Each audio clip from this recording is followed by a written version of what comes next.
Preface.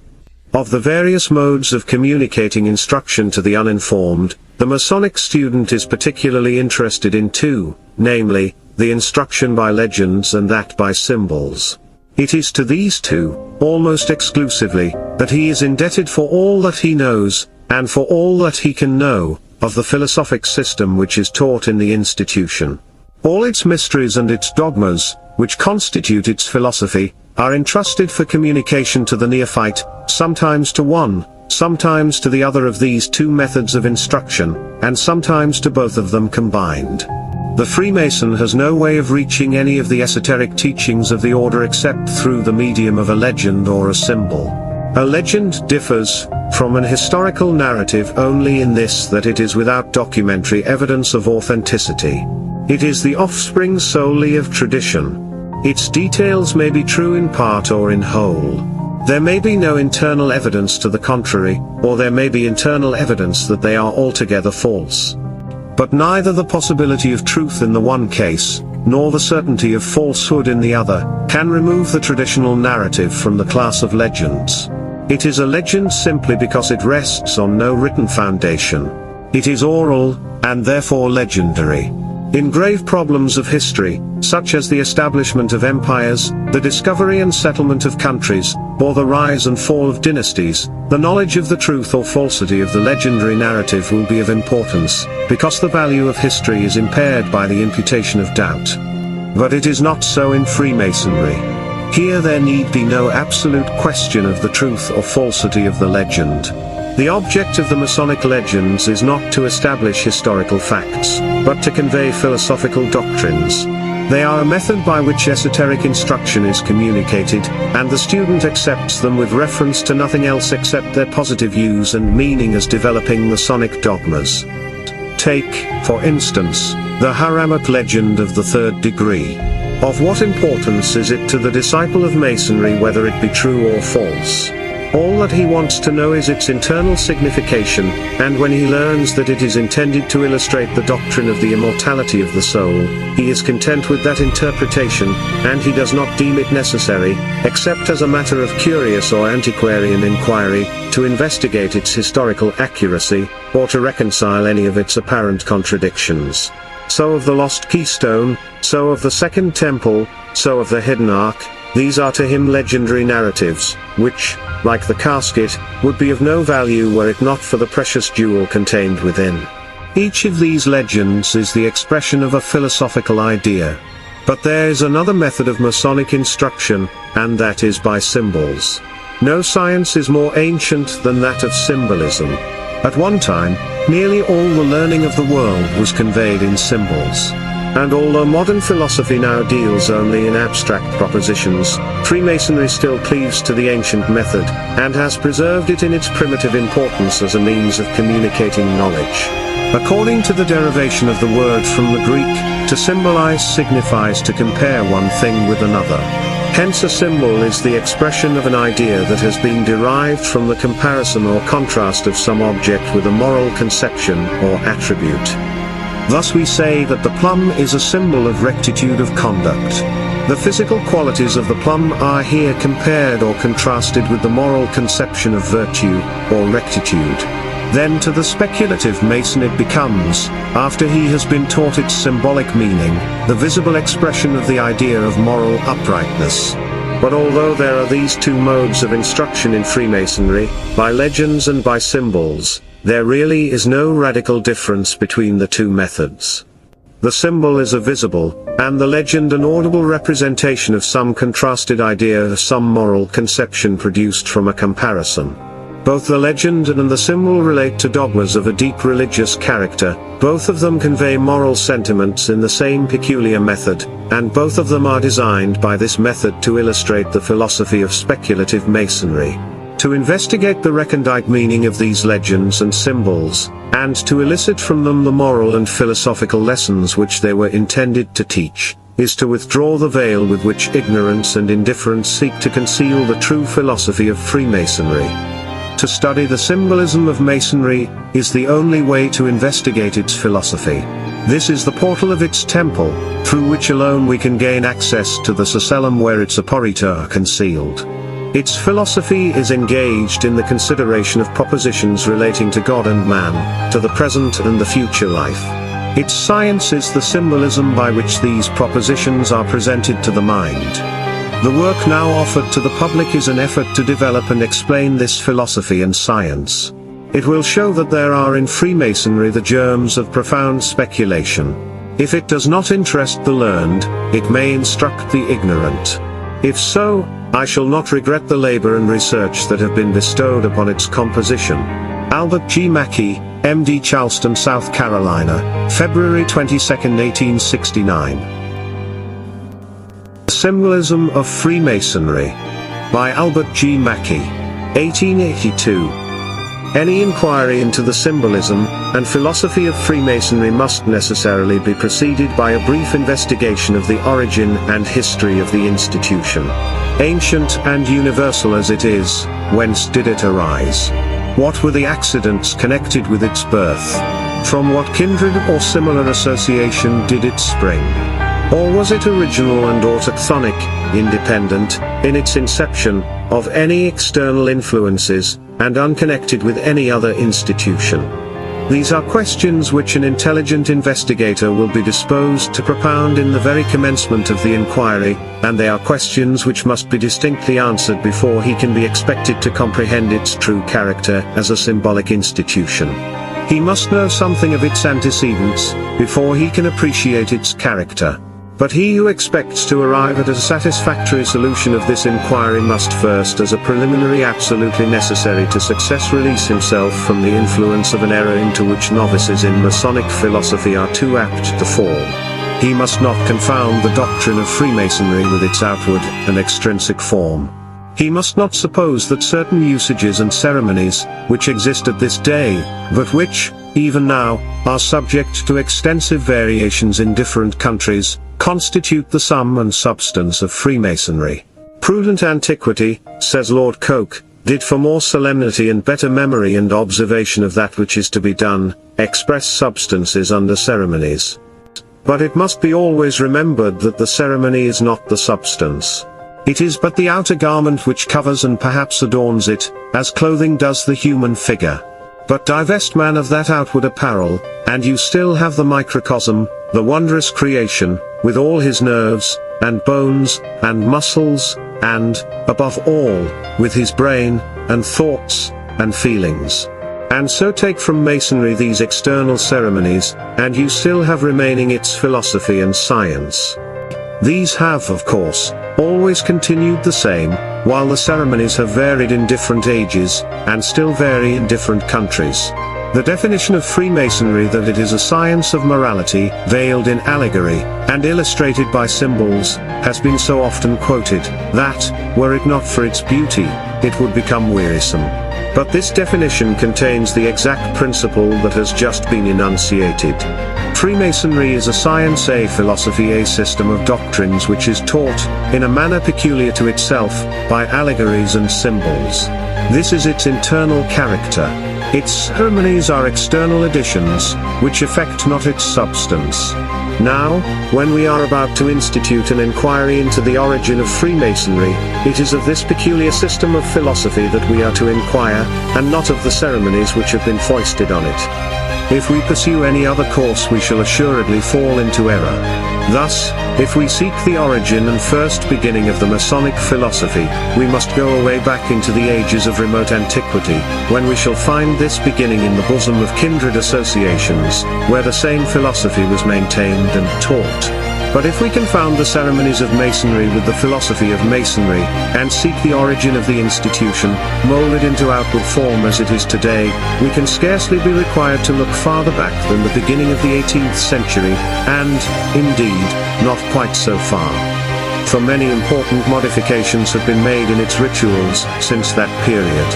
Having, then, arrived at the conclusion that it is not the Masonic ritual, but the Masonic philosophy, whose origin we are to investigate. The next question naturally relates to the peculiar nature of that philosophy. Now, then, I contend that the philosophy of Freemasonry is engaged in the contemplation of the divine and human character, of God as one eternal, self-existent being, in contradiction to the mythology of the ancient peoples, which was burdened with a multitude of gods and goddesses, of demigods and heroes, of man as an immortal being, preparing in the present life for an eternal future, in like contradiction to the ancient philosophy, which circumscribed the existence of man to the present life. These two doctrines, then, of the unity of God and the immortality of the soul, constitute the philosophy of Freemasonry. When we wish to define it succinctly, we say that it is an ancient system of philosophy which teaches these two dogmas. And hence, if, amid the intellectual darkness and debasement of the old polytheistic religions, we find interspersed here and there, in all ages, certain institutions or associations which taught these truths, and that, in a particular way, allegorically and symbolically, then we have a right to say that such institutions or associations were the incunabula, the predecessors of the Masonic institution as it now exists. With these preliminary remarks, the reader will be enabled to enter upon the consideration of that theory of the origin of Freemasonry which I advance in the following propositions. 1. In the first place, I contend that in the very earliest ages of the world there were existent certain truths of vast importance to the welfare and happiness of humanity, which had been communicated, no matter how, but, most probably, by direct inspiration from God to man. 2. These truths principally consisted in the abstract propositions of the unity of God and the immortality of the soul. Of the truth of these two propositions there cannot be a reasonable doubt. The belief in these truths is a necessary consequence of that religious sentiment, which has always formed an essential feature of human nature. Man is, emphatically, and in distinction from all other creatures, a religious animal. Gross commences his interesting work on the heathen religion in its popular and symbolical development by the statement that one of the most remarkable phenomena of the human race is the universal existence of religious ideas, a belief in something supernatural and divine, and a worship corresponding to it. As nature had implanted the religious sentiment, the same nature must have directed it in a proper channel. The belief and the worship must at first have been as pure as the fountain whence they flowed, although, in subsequent times, and before the advent of Christian light, they may both have been corrupted by the influence of the priests and the poets over an ignorant and superstitious people.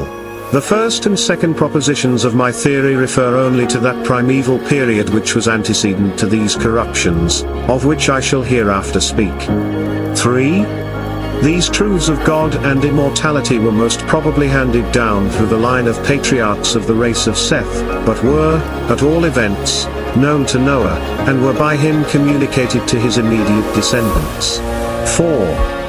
In consequence of this communication, the true worship of God continued, for some time after the subsidence of the deluge, to be cultivated by the Nochidae, the Noachites, or the descendants of Noah. 5. At a subsequent period, no matter when, but the biblical record places it at the attempted building of the Tower of Babel, there was a secession of a large number of the human race from the Noachites. 6. These seceders rapidly lost sight of the divine truths which had been communicated to them from their common ancestor, and fell into the most grievous theological errors, corrupting the purity of the worship and the orthodoxy of the religious faith which they had primarily received. 7. These truths were preserved in their integrity by but a very few in the patriarchal line, while still fewer were enabled to retain only dim and glimmering portions of the true light. 8. The first class was confined to the direct descendants of Noah, and the second was to be found among the priests and philosophers, and, perhaps, still later, among the poets of the heathen nations, and among those whom they initiated into the secrets of these truths. Of the prevalence of these religious truths among the patriarchal descendants of Noah, we have ample evidence in the sacred records. As to their existence among a body of learned heathens, we have the testimony of many intelligent writers who have devoted their energies to this subject.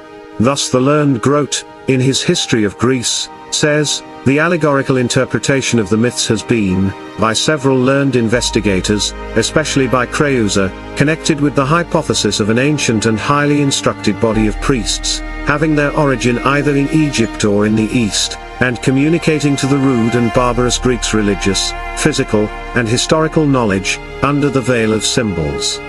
What is here said only of the Greeks is equally applicable to every other intellectual nation of antiquity." 9. The system or doctrine of the former class has been called by Masonic writers the pure or primitive Freemasonry of antiquity, and that of the latter class the spurious Freemasonry of the same period.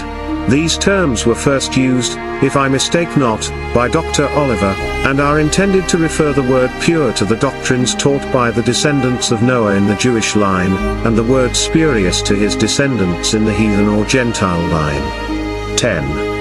The masses of the people, among the Gentiles especially, were totally unacquainted with this divine truth, which was the foundation stone of both species of Freemasonry, the pure and the spurious, and were deeply immersed in the errors and falsities of heathen belief and worship. 11. These errors of the heathen religions were not the voluntary inventions of the peoples who cultivated them, but were gradual and almost unavoidable corruptions of the truths which had been at first taught by Noah, and, indeed, so palpable are these corruptions, that they can be readily detected and traced to the original form from which, however much they might vary among different peoples, they had, at one time or another, deviated. Thus, in the life and achievements of Bacchus or Dionysus, we find the travestied counterpart of the career of Moses, and in the name of Vulcan, the blacksmith god, we evidently see an etymological corruption of the appellation of Tubal-Cain, the first artificer in metals. For Vulcan is but a modified form of Baal-Cain, the god Cain. 12. But those among the masses, and there were some who were made acquainted with the truth, received their knowledge by means of an initiation into certain sacred mysteries, in the bosom of which it was concealed from the public gaze. 13. These mysteries existed in every country of heathendom, in each under a different name, and to some extent under a different form, but always and everywhere with the same design of inculcating, by allegorical and symbolic teachings, the great Masonic doctrines of the unity of God and the immortality of the soul. This is an important proposition, and the fact which it enunciates must never be lost sight of in any inquiry into the origin of Freemasonry, for the pagan mysteries were to the spurious Freemasonry of antiquity precisely what the Masters' Lodges are to the Freemasonry of the present day. It is needless to offer any proof of their existence, since this is admitted and continually referred to by all historians, ancient and modern, and to discuss minutely their character and organization would occupy a distinct treatise. The Baron de Sainte Croix has written 2 large volumes on the subject, and yet left it unexhausted. 14. These 2 divisions of the Masonic institution which were defined in the 9th proposition, namely, the pure or primitive Freemasonry among the Jewish descendants of the patriarchs, who are called, by way of distinction, the Noachites, or descendants of Noah, because they had not forgotten nor abandoned the teachings of their great ancestor, and the spurious Freemasonry practiced among the pagan nations, flowed down the stream of time in parallel currents, often near together, but never commingling. 15. But these 2 currents were not always to be kept apart, for, springing, in the long anterior ages, from one common fountain, that ancient priesthood of whom I have already spoken in the 8th proposition, and then dividing into the pure and spurious Freemasonry of antiquity, and remaining separated for centuries upon centuries, they at length met at the building of the great Temple of Jerusalem, and were united, in the instance of the Israelites under King Solomon, and the Tyrians under Hiram, king of Tyre, and Hiram of Eph. The spurious Freemasonry, it is true, did not then and there cease to exist. On the contrary, it lasted for centuries subsequent to this period, for it was not until long after, and in the reign of the Emperor Theodosius, that the pagan mysteries were finally and totally abolished. But by the union of the Jewish or pure Freemasons and the Tyrian or spurious Freemasons at Jerusalem, there was a mutual infusion of their respective doctrines and ceremonies, which eventually terminated in the abolition of the 2 distinctive systems and the establishment of a new one, that may be considered as the immediate prototype of the present institution. Hence many Masonic students, Going no farther back in their investigations than the facts announced in this 15th proposition, are content to find the origin of Freemasonry at the Temple of Solomon. But if my theory be correct, the truth is, that it there received, not its birth, but only a new modification of its character. The legend of the third degree, the Golden Legend, the Legenda Aurea of Masonry, was there adopted by pure Freemasonry, which before had no such legend, from spurious Freemasonry.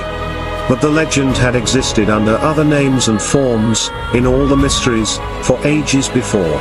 The doctrine of immortality, which had hitherto been taught by the Noachites simply as an abstract proposition, was thenceforth to be inculcated by a symbolic lesson. The symbol of Hiram the Builder was to become forever after the distinctive feature of Freemasonry. 16. But another important modification was effected in the Masonic system at the building of the temple.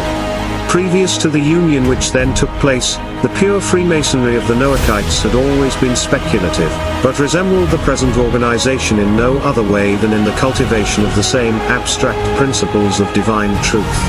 17.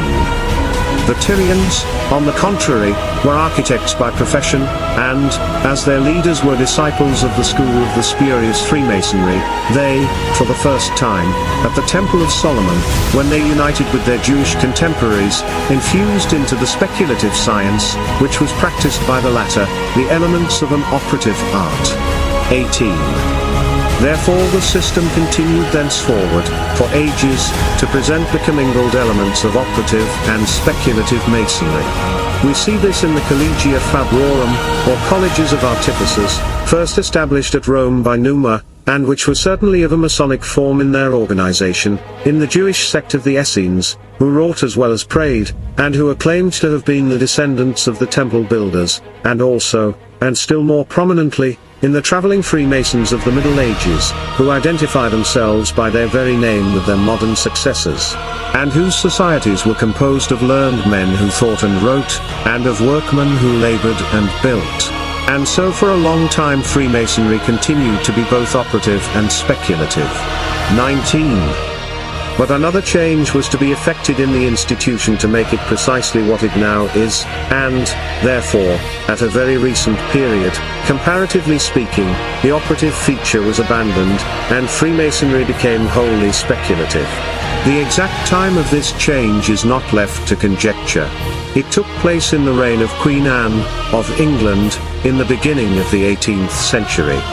Preston gives us the very words of the decree which established this change, for he says that at that time it was agreed to that the privileges of Masonry should no longer be restricted to operative Masons, but extend to men of various professions, provided they were regularly approved and initiated into the order. The 19 propositions here announced contain a brief but succinct view of the progress of Freemasonry from its origin in the early ages of the world, simply as a system of religious philosophy, through all the modifications to which it was submitted in the Jewish and Gentile races, until at length it was developed in its present perfected form.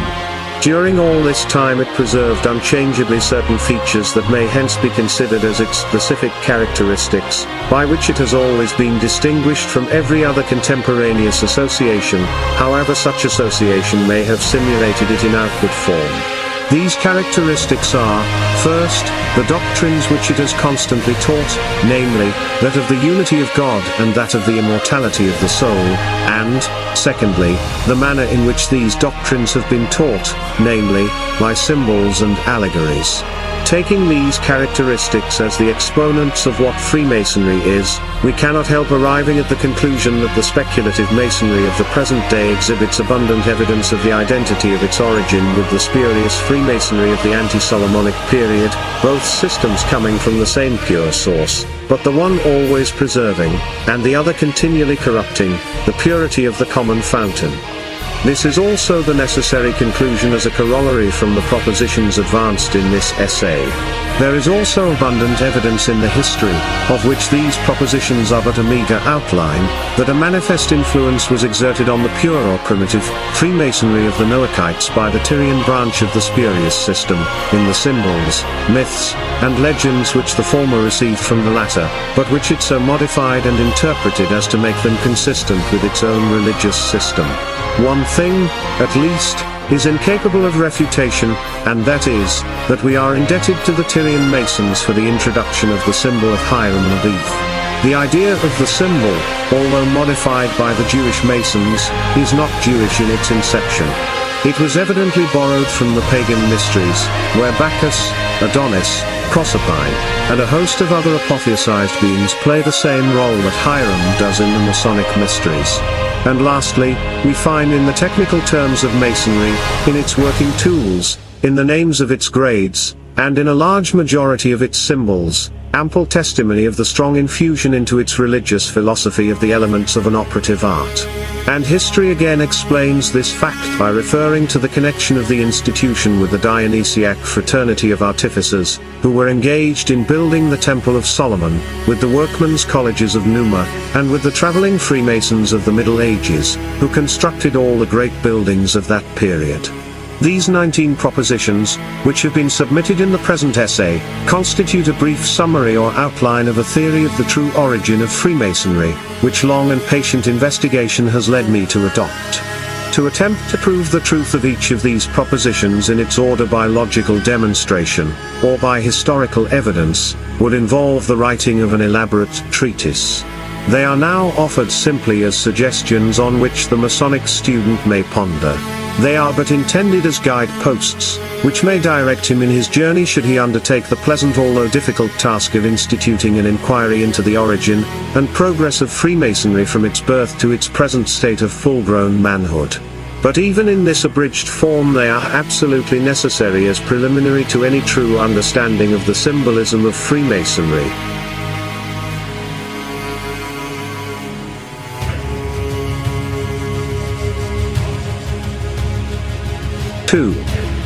The Noachide.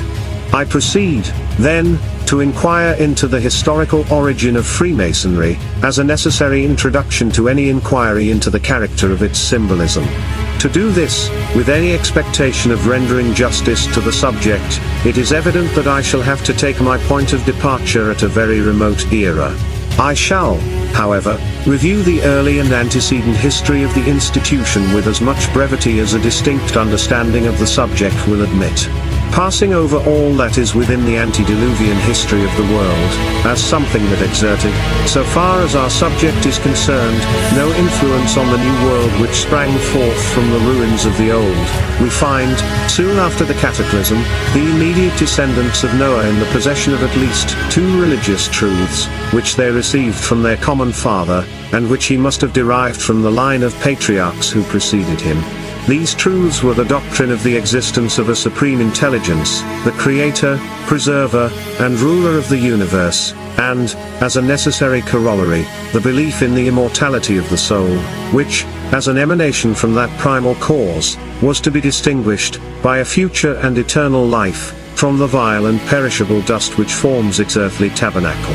The assertion that these doctrines were known to and recognized by Noah will not appear as an assumption to the believer in divine revelation. But any philosophic mind must, I conceive, come to the same conclusion, independently of any other authority than that of reason. The religious sentiment, so far, at least, as it relates to the belief in the existence of God, appears to be in some sense innate, or instinctive, and consequently universal in the human mind. There is no record of any nation, however intellectually and morally debased, that has not given some evidence of a tendency to such belief. The sentiment may be perverted, the idea may be grossly corrupted, but it is nevertheless there, and shows the source whence it sprang. Even in the most debased forms of fetishism, where the Negro kneels in reverential awe before the shrine of some uncouth and misshapen idol, which his own hands, perhaps, have made, the act of adoration, degrading as the object may be, is nevertheless an acknowledgement of the longing need of the worshipper to throw himself upon the support of some unknown power higher than his own sphere. And this unknown power, be it what it may, is to him a god. But just as universal has been the belief in the immortality of the soul, this arises from the same longing in man for the infinite, and although, like the former doctrine, it has been perverted and corrupted, there exists among all nations a tendency to its acknowledgement. Every people, from the remotest times, have wandered involuntarily into the ideal of another world, and sought to find a place for their departed spirits. The deification of the dead, man worship, or hero worship, the next development of the religious idea after fetishism, was simply an acknowledgement of the belief in a future life, for the dead could not have been deified unless after death they had continued to live. The adoration of a putrid carcass would have been a form of fetishism lower and more degrading than any that has been discovered. But man worship came after fetishism. It was a higher development of the religious sentiment, and included a possible hope for, if not a positive belief in, a future life. Reason, then, as well as revelation, leads us irresistibly to the conclusion that these two doctrines prevailed among the descendants of Noah, immediately after the deluge. They were believed, too, in all their purity and integrity, because they were derived from the highest and purest source. These are the doctrines which still constitute the creed of Freemasonry, and hence one of the names bestowed upon the Freemasons from the earliest times was that of the Nochidae or Noachites, that is to say, the descendants of Noah, and the transmitters of his religious dogmas. 3. The primitive Freemasonry of antiquity. The next important historical epoch which demands our attention is that connected with what, in sacred history, is known as the dispersion at Babel. The brightness of truth, as it had been communicated by Noah, became covered, as it were, with a cloud. The dogmas of the unity of God, and the immortality of the soul were lost sight of, and the first deviation from the true worship occurred in the establishment of Sabianism, or the worship of the sun, moon, and stars, among some peoples, and the deification of men among others. Of these two deviations, Sabianism, or sun worship, was both the earlier and the more generally diffused. It seems, says the learned Owen, to have had its rise from some broken traditions conveyed by the patriarchs touching the dominion of the sun by day and of the moon by night. The mode in which this old system has been modified and spiritually symbolized by Freemasonry will be the subject of future consideration. But Sabianism, while it was the most ancient of the religious corruptions, was, I have said, also the most generally diffused, and hence, even among nations which afterwards adopted the polytheistic creed of deified men and factitious gods, this ancient sun worship is seen to be continually exerting its influences. Thus, among the Greeks, the most refined people that cultivated hero worship, Hercules was the sun, and the mythologic fable of his destroying with his arrows the many-headed hydra of the Lernaean marshes was but an allegory to denote the dissipation of paludal malaria by the purifying rays of the orb of day. Among the Egyptians, too, the chief deity, Osiris, was but another name for the sun, while his archenemy and destroyer, Typhon, was the typification of night, or darkness.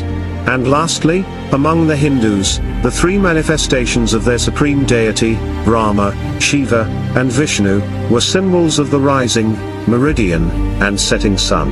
This early and very general prevalence of the sentiment of sun worship is worthy of especial attention on account of the influence that it exercised over the spurious Freemasonry of antiquity, of which I am soon to speak, and which is still felt, although modified and Christianized in our modern system. Many, indeed nearly all, of the Masonic symbols of the present day can only be thoroughly comprehended and properly appreciated by this reference to sun worship. This divine truth, then, of the existence of one supreme God, the grand architect of the universe, symbolized in Freemasonry as the true word, was lost to the Sabians and to the polytheists who arose after the dispersion at Babel, and with it also disappeared the doctrine of a future life, and hence, in one portion of the Masonic ritual, in allusion to this historic fact, we speak of the lofty Tower of Babel, where language was confounded and masonry lost. There were, however, some of the builders on the plain of Shinar who preserved these great religious and Masonic doctrines of the unity of God and the immortality of the soul in their pristine purity. These were the patriarchs, in whose venerable line they continued to be taught. Hence, years after the dispersion of the nations at Babel, the world presented two great religious sects, passing onward down the stream of time, side by side, yet as diverse from each other as light from darkness, and truth from falsehood. One of these lines of religious thought and sentiment was the idolatrous and pagan world. With it all Masonic doctrine, at least in its purity, was extinct, although there mingled with it, and at times to some extent influenced it, an offshoot from the other line, to which attention will be soon directed. The second of these lines consisted, as has already been said, of the patriarchs and priests, who preserved in all their purity the two great Masonic doctrines of the unity of God and the immortality of the soul.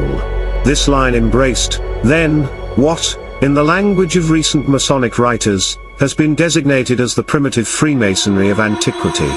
Now, it is by no means intended to advance any such gratuitous and untenable theory as that proposed by some imaginative writers, that the Freemasonry of the patriarchs was in its organization, its ritual, or its symbolism, like the system which now exists. We know not indeed, that it had a ritual, or even a symbolism. I am inclined to think that it was made up of abstract propositions, derived from antediluvian traditions. Dr. Oliver thinks it probable that there were a few symbols among these primitive and pure Freemasons, and he enumerates among them the serpent, the triangle, and the point within a circle, but I can find no authority for the supposition, nor do I think it fair to claim for the order more than it is fairly entitled to, nor more than it can be fairly proved to possess. When Anderson calls Moses a Grand Master, Joshua his deputy, and Aholiab and Bezalel grand wardens, the expression is to be looked upon simply as a façon de parler, a mode of speech entirely figurative in its character, and by no means intended to convey the idea which is entertained in respect to officers of that character in the present system. It would, undoubtedly, however, have been better that such language should not have been used. All that can be claimed for the system of primitive Freemasonry, as practiced by the patriarchs, is, that it embraced and taught the two great dogmas of Freemasonry, namely, the unity of God, and the immortality of the soul.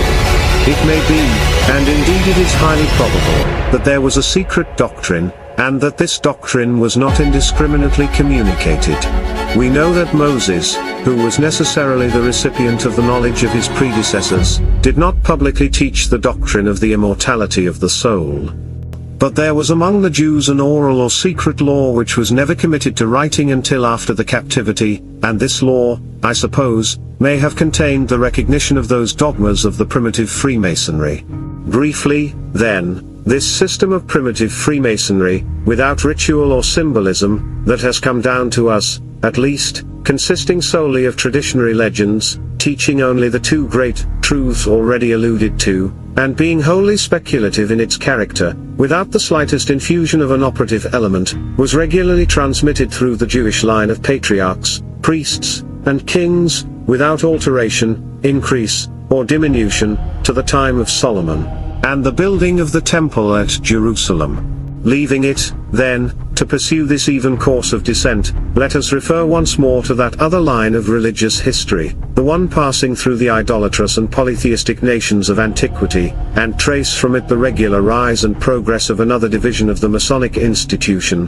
which, by way of distinction, has been called the spurious Freemasonry of antiquity. 4. The spurious Freemasonry of antiquity. In the vast but barren desert of polytheism, dark and dreary as were its gloomy domains, there were still, however, to be found some few oases of truth. The philosophers and sages of antiquity had, in the course of their learned researches, aided by the light of nature, discovered something of those inestimable truths in relation to God and a future state which their patriarchal contemporaries had received as a revelation made to their common ancestry before the flood, and which had been retained and promulgated after that event by Noah. They were, with these dim but still purifying perceptions, unwilling to degrade the majesty of the first great cause by sharing his attributes with a Zeus and a Hera in Greece, a Jupiter and a Juno in Rome, an Osiris and an Isis in Egypt, and they did not believe that the thinking, feeling, reasoning soul, the guest and companion of the body, would, at the hour of that body's dissolution, be consigned, with it, to total annihilation. Hence, in the earliest ages after the era of the dispersion, there were some among the heathen who believed in the unity of God, and the immortality of the soul. But these doctrines they durst not publicly teach. The minds of the people, groveling in superstition, and devoted, as St. Paul testifies of the Athenians, to the worship of unknown gods, were not prepared for the philosophic teachings of a pure theology. It was, indeed, an axiom unhesitatingly enunciated and frequently repeated by their writers, that there are many truths with which it is useless for the people to be made acquainted, and many fables which it is not expedient that they should know to be false. Such is the language of Varro, as preserved by St. Augustine, and Strabo, another of their writers, exclaims, "It is not possible for a philosopher to conduct a multitude of women, and ignorant people by a method of reasoning, and thus to invite them to piety, holiness, and faith, but the philosopher must also make use of superstition, and not omit the invention of fables and the performance of wonders."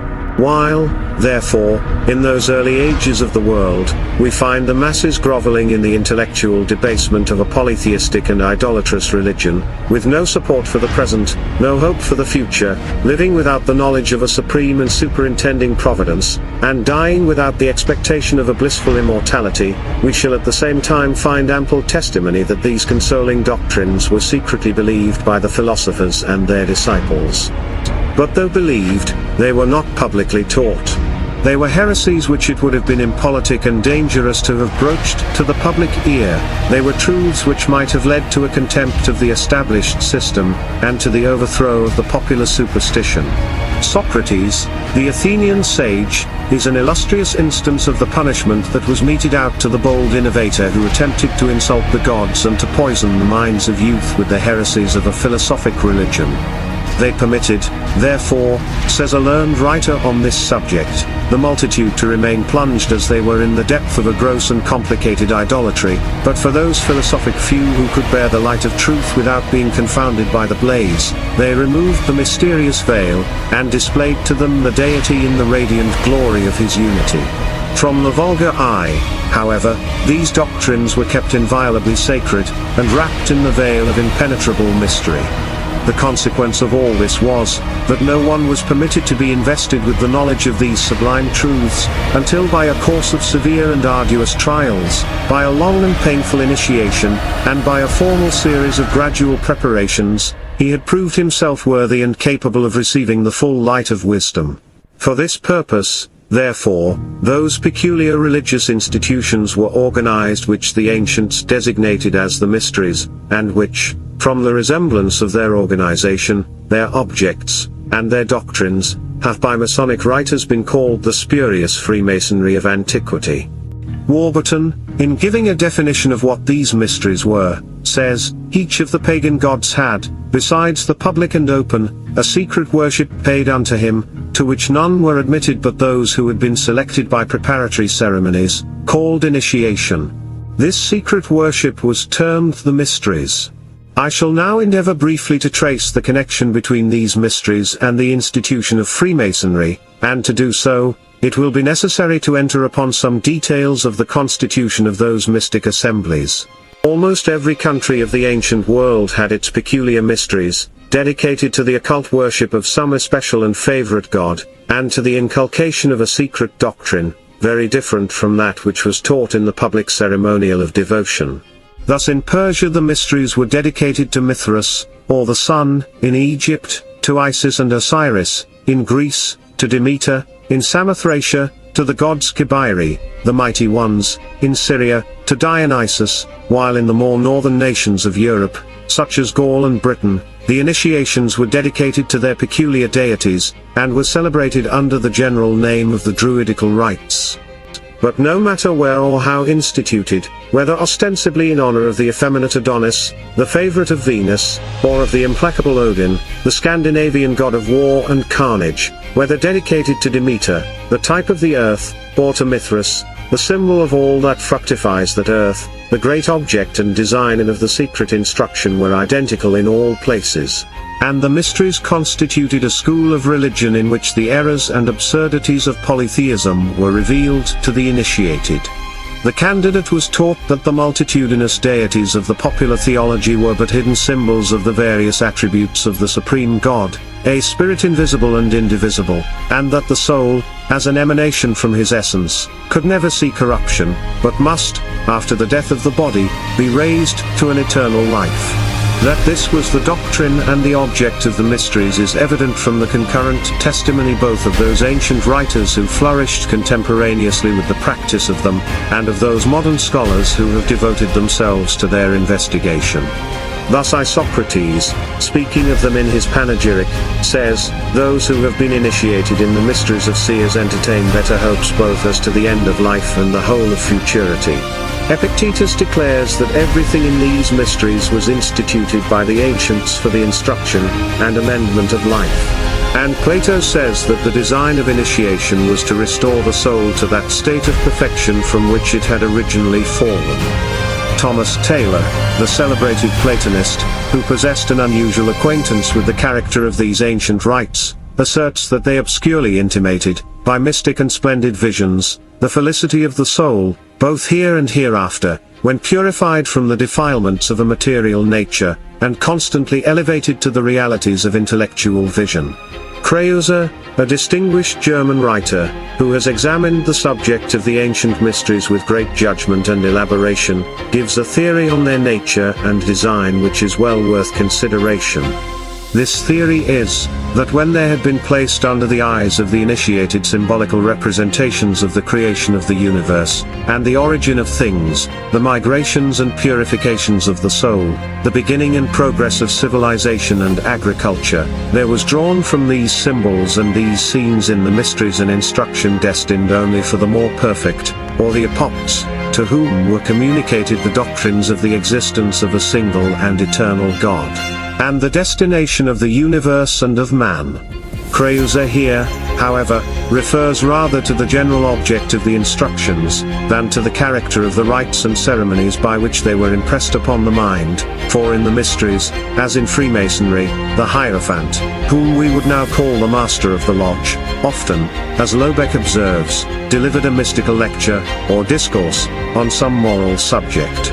Faber, who, notwithstanding the predominance in his mind of a theory which referred every rite and symbol of the ancient world to the traditions of Noah, the Ark, and the Deluge, has given a generally correct view of the systems of ancient religion, describes the initiation into the mysteries as a scenic representation of the mythic descent into Hades, or the grave, and the return from thence to the light of day. In a few words, then, the object of instruction in all these mysteries was the unity of God, and the intention of the ceremonies of initiation into them was, by a scenic representation of death, and subsequent restoration to life, to impress the great truths of the resurrection of the dead and the immortality of the soul. I need scarcely here advert to the great similarity in design and conformation which existed between these ancient rites and the third or master's degree of Masonry.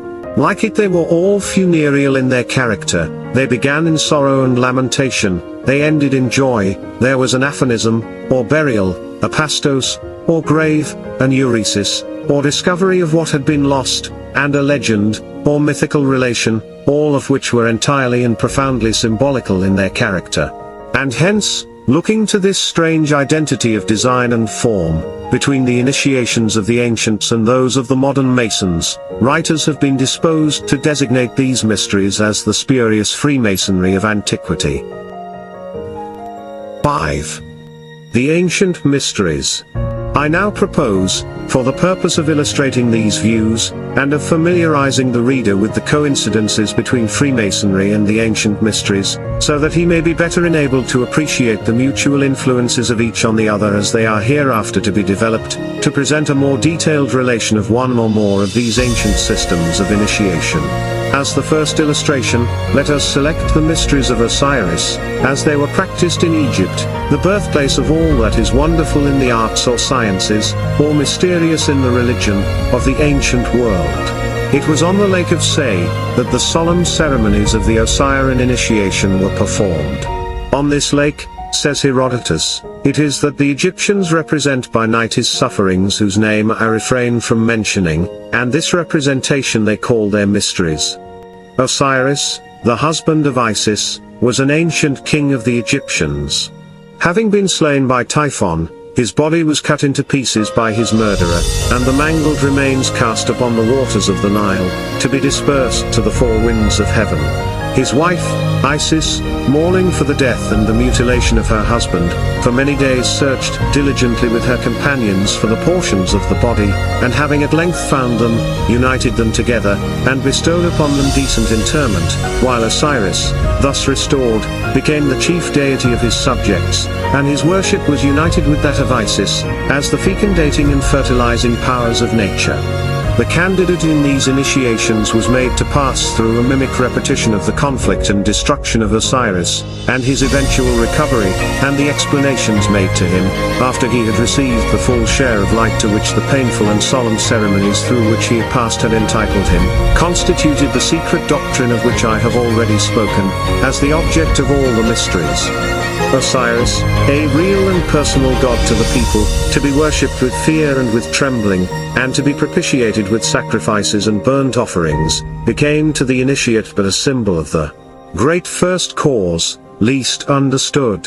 While his death, and the wailing of Isis, with the recovery of the body, his translation to the rank of a celestial being, and the consequent rejoicing of his spouse, were but a tropical mode of teaching that after death comes life eternal, and that though the body be destroyed, the soul shall still live. Can we doubt, says the Baron St. Croix, that such ceremonies as those practiced in the mysteries of Osiris had been originally instituted to impress more profoundly on the mind the dogma of future rewards and punishments?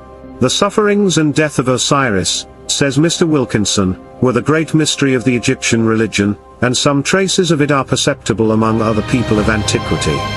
His being the divine goodness and the abstract idea of good, his manifestation upon earth, like an Indian god, his death and resurrection, and his office as judge of the dead in a future state, look like the early revelation of a future manifestation of the deity converted into a mythological fable.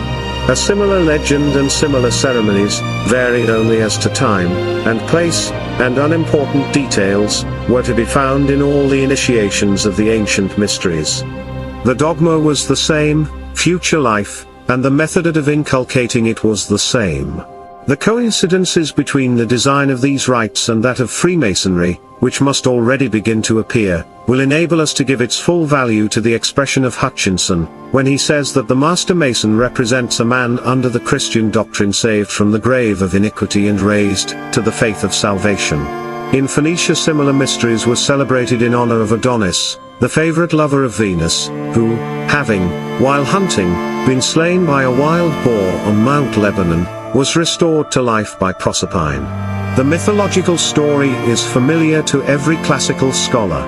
In the popular theology, Adonis was the son of Cinyras, king of Cyrus, whose untimely death was wept by Venus and her attendant nymphs. In the physical theology of the philosophers, he was a symbol of the sun, alternately present to and absent from the earth, but in the initiation into the mysteries of his worship, his resurrection and return from Hades were adopted as a type of the immortality of the soul.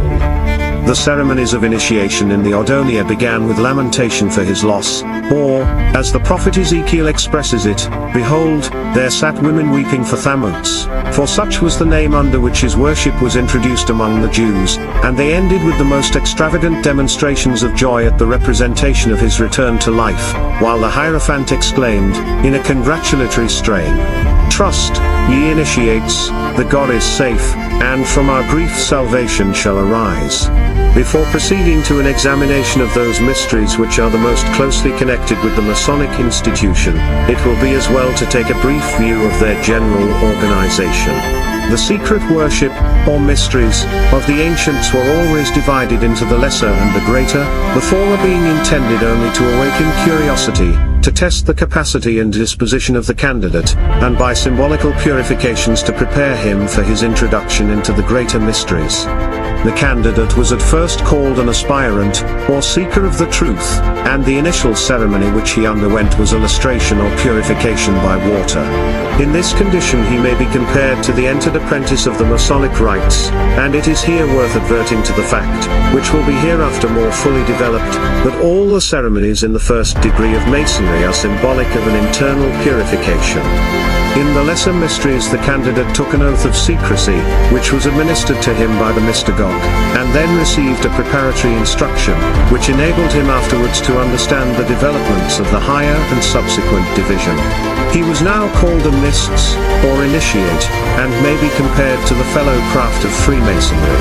In the greater mysteries the whole knowledge of the divine truths, which was the object of initiation, was communicated. Here we find, among the various ceremonies which assimilated these rites to Freemasonry, the aphonism, which was the disappearance or death, the pastos, the couch, coffin, or grave, the euresis, or the discovery of the body, and the autopsy, or full sight of everything, that is, the complete communication of the secrets.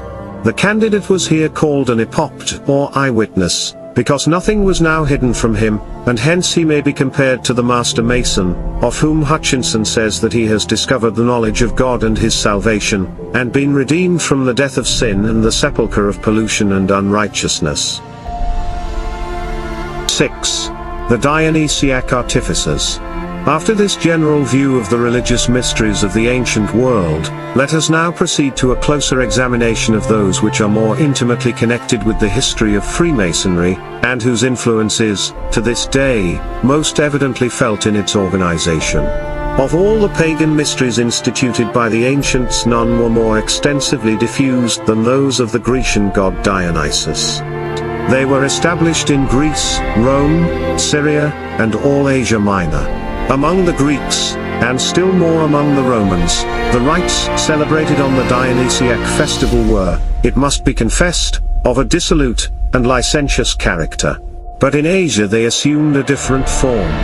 There, as elsewhere, the legend, for it has already been said that each mystery had its legend, recounted, and the ceremonies represented, the murder of Dionysus by the Titans.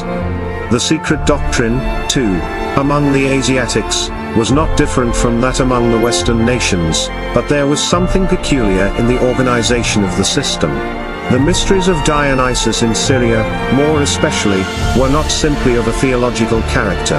There the disciples joined to the indulgence in their speculative and secret opinions as to the unity of God and the immortality of the soul, which were common to all the mysteries, the practice of an operative and architectural art, and occupied themselves as well in the construction of temples and public buildings as in the pursuit of divine truth. I can account for the greater purity of these Syrian rites only by adopting the ingenious theory of Thirlwall, that all the mysteries were the remains of a worship which preceded the rise of the Hellenic mythology, and its attendant rites, grounded on a view of nature less fanciful, more earnest, and better fitted to awaken both philosophical thought and religious feeling, and by supposing that the Asiatics, not being, from their geographical position, so early imbued with the errors of Hellenism, had been better able to preserve the purity and philosophy of the old Pelasgic faith, which, itself, was undoubtedly a direct emanation from the patriarchal religion, or, as it has been called, the pure Freemasonry of the antediluvian world. Be this, however, as it may, we know that the Dionysiacs of Asia Minor were undoubtedly an association of architects and engineers, who had the exclusive privilege of building temples, stadia, and theatres, under the mysterious tutelage of Bacchus, and were distinguished from the uninitiated or profane inhabitants by the science which they possessed, and by many private signs and tokens by which they recognized each other. This speculative and operative society, speculative in the esoteric, theologic lessons which were taught in its initiations, and operative in the labors of its members as architects, was distinguished by many peculiarities that closely assimilated to the institution of Freemasonry. In the practice of charity, the more opulent were bound to relieve the wants and contribute to the support of the poorer brethren. They were divided, for the conveniences of labor and the advantages of government, into smaller bodies, which, like our lodges, were directed by superintending officers. They employed, in their ceremonial observances, many of the implements of operative masonry, and used, like the Masons, a universal language, and conventional modes of recognition, by which one brother might know another in the dark as well as the light, and which served to unite the whole body, wheresoever they might be dispersed, in one common brotherhood. I have said that in the mysteries of Dionysus the legend recounted the death of that hero god, and the subsequent discovery of his body. Some further details of the nature of the Dionysiac ritual are, therefore, necessary for a thorough appreciation of the points to which I propose directly to invite attention. In these mystic rites, the aspirant was made to represent, symbolically and in a dramatic form, the events connected with the slaying of the god from whom the mysteries derived their name. After a variety of preparatory ceremonies, intended to call forth all his courage and fortitude, the aphorism or mystical death of Dionysus was figured out in the ceremonies, and the shrieks and lamentations of the initiates, with the confinement or burial of the candidate on the pastos, couch, or coffin, constituted the first part of the ceremony of initiation. Then began the search of Rhea for the remains of Dionysus, which was continued amid scenes of the greatest confusion and tumult, until, at last, the search having been successful, the morning was turned into joy, light succeeded to darkness, and the candidate was invested with the knowledge of the secret doctrine of the mysteries, the belief in the existence of one God, and a future state of rewards and punishments. Such were the mysteries that were practiced by the architect, the Freemasons, so to speak, of Asia Minor. At Tyre, the richest and most important city of that region, a city memorable for the splendor and magnificence of the buildings with which it was decorated, there were colonies or lodges of these mystic architects, and this fact I request that you will bear in mind, as it forms an important link in the chain that connects the Dionysiacs with the Freemasons. But to make every link in this chain of connection complete, it is necessary that the mystic artists of Tyre should be proved to be at least contemporaneous with the building of King Solomon's temple, and the evidence of that fact I shall now attempt to produce. Laurie, whose elaborate researches into this subject leave us nothing further to discover, places the arrival of the Dionysiacs in Asia Minor at the time of the Ionic migration, when the inhabitants of Attica, complaining of the narrowness of their territory and the unfruitfulness of its soil, went in quest of more extensive and fertile settlements. Being joined by a number of the inhabitants of surrounding provinces, they sailed to Asia Minor, drove out the original inhabitants, and seized upon the most eligible situations, and united them under the name of Ionia, because the greatest number of the refugees were natives of that Grecian province. With their knowledge of the arts of sculpture and architecture, in which the Greeks had already made some progress, the emigrants brought over to their new settlements their religious customs also, and introduced into Asia the mysteries of Athenian Dionysus long before they had been corrupted by the licentiousness of the mother country. Now, Playfair places the Ionic migration in the year 1044 BC, Gillies in 1055, and the Abbé Barthélemy in 1076. But the latest of these periods will extend as far back as 44 years before the commencement of the Temple of Solomon at Jerusalem, and will give ample time for the establishment of the Dionysiac fraternity at the city of Tyre, and the initiation of Hiram the builder into its mysteries. Let us now pursue the chain of historical events which finally united this purest branch of the spurious Freemasonry of the pagan nations with the primitive Freemasonry of the Jews at Jerusalem. When Solomon, king of Israel, was about to build, in accordance with the purposes of his father, David, a house unto the name of Jehovah, his God, he made his intention known to Hiram, king of Tyre, his friend and ally, and because he was well aware of the architectural skill of the Tyrian Dionysiacs, he besought that monarch's assistance to enable him to carry his pious design into execution. Scripture informs us that Hiram complied with the request of Solomon, and sent him the necessary workmen to assist him in the glorious undertaking. Among others, he sent an architect, who is briefly described, in the first book of Kings, as a widow's son, of the tribe of Naphtali, and his father a man of Tyre, a worker in brass, a man filled with wisdom and understanding and cunning to work all works in brass, and more fully, in the second book of Chronicles, as a cunning man, endued with understanding of Hiram my father's, the son of a woman of the daughters of Dan, and his father, a man of Tyre, skillful to work in gold, and in silver, in brass, in iron, in stone, and in timber, in purple, in blue, and in fine linen and in crimson, also to grave any manner of graving, and to find out any device which shall be put to him.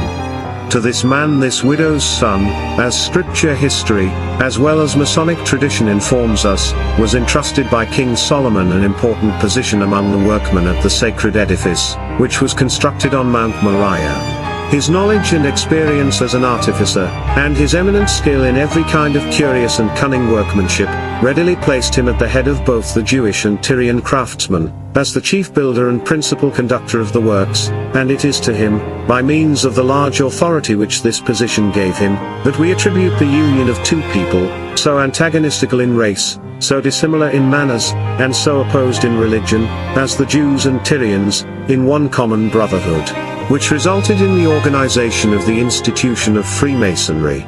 This Hiram, as a Tyrian, and an artificer, must have been connected with the Dionysiac fraternity, nor could he have been a very humble or inconspicuous member, if we may judge of his rank in the society, from the amount of talent which he is said to have possessed, and from the elevated position that he held in the affections, and at the court, of the King of Tyre.